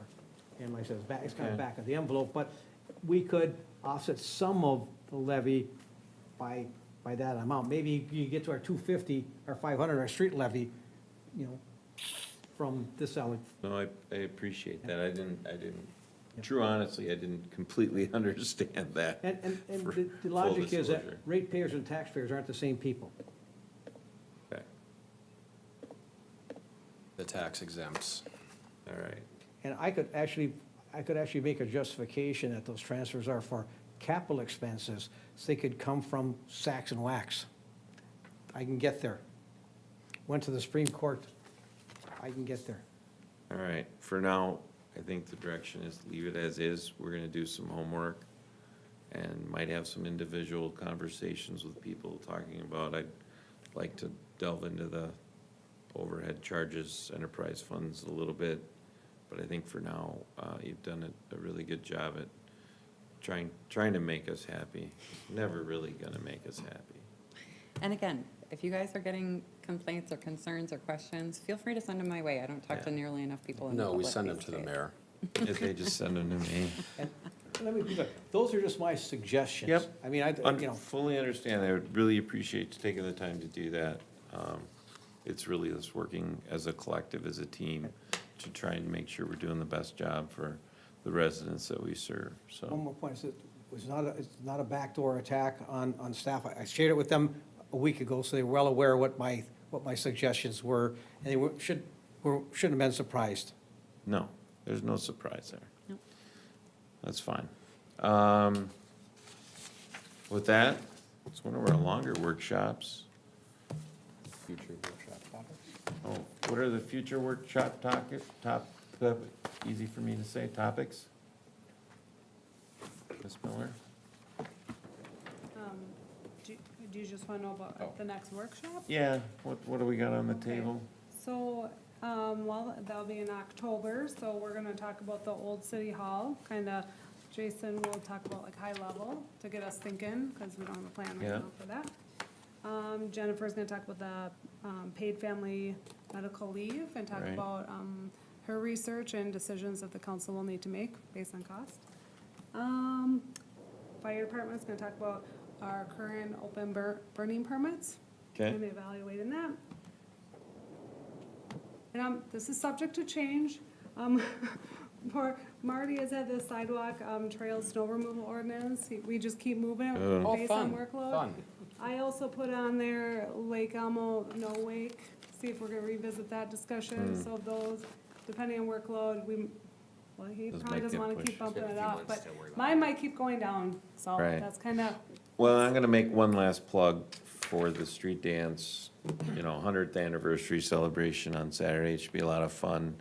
We'll have tents. How many food trucks we got? 7 food trucks. 7 food trucks. Rotary selling beer and seltzer. Got a band. Flyover at 5 o'clock. What are we having for flyover, Jeff? Commemorative Air Force out of South St. Paul, 3 planes, with the premier one being a B-24 bomber from World War II. Right. And then we'll have fireworks at the end. And we'll close up shop at 10 o'clock. Beer sales will be open till 9:30. And that'll be that. Looking forward to it. And looking forward to seeing whoever can show up there. Former Mayor Susie Dunn will be there as well. So, all right, with that, we'll adjourn the meeting. Thank you. Susie is giving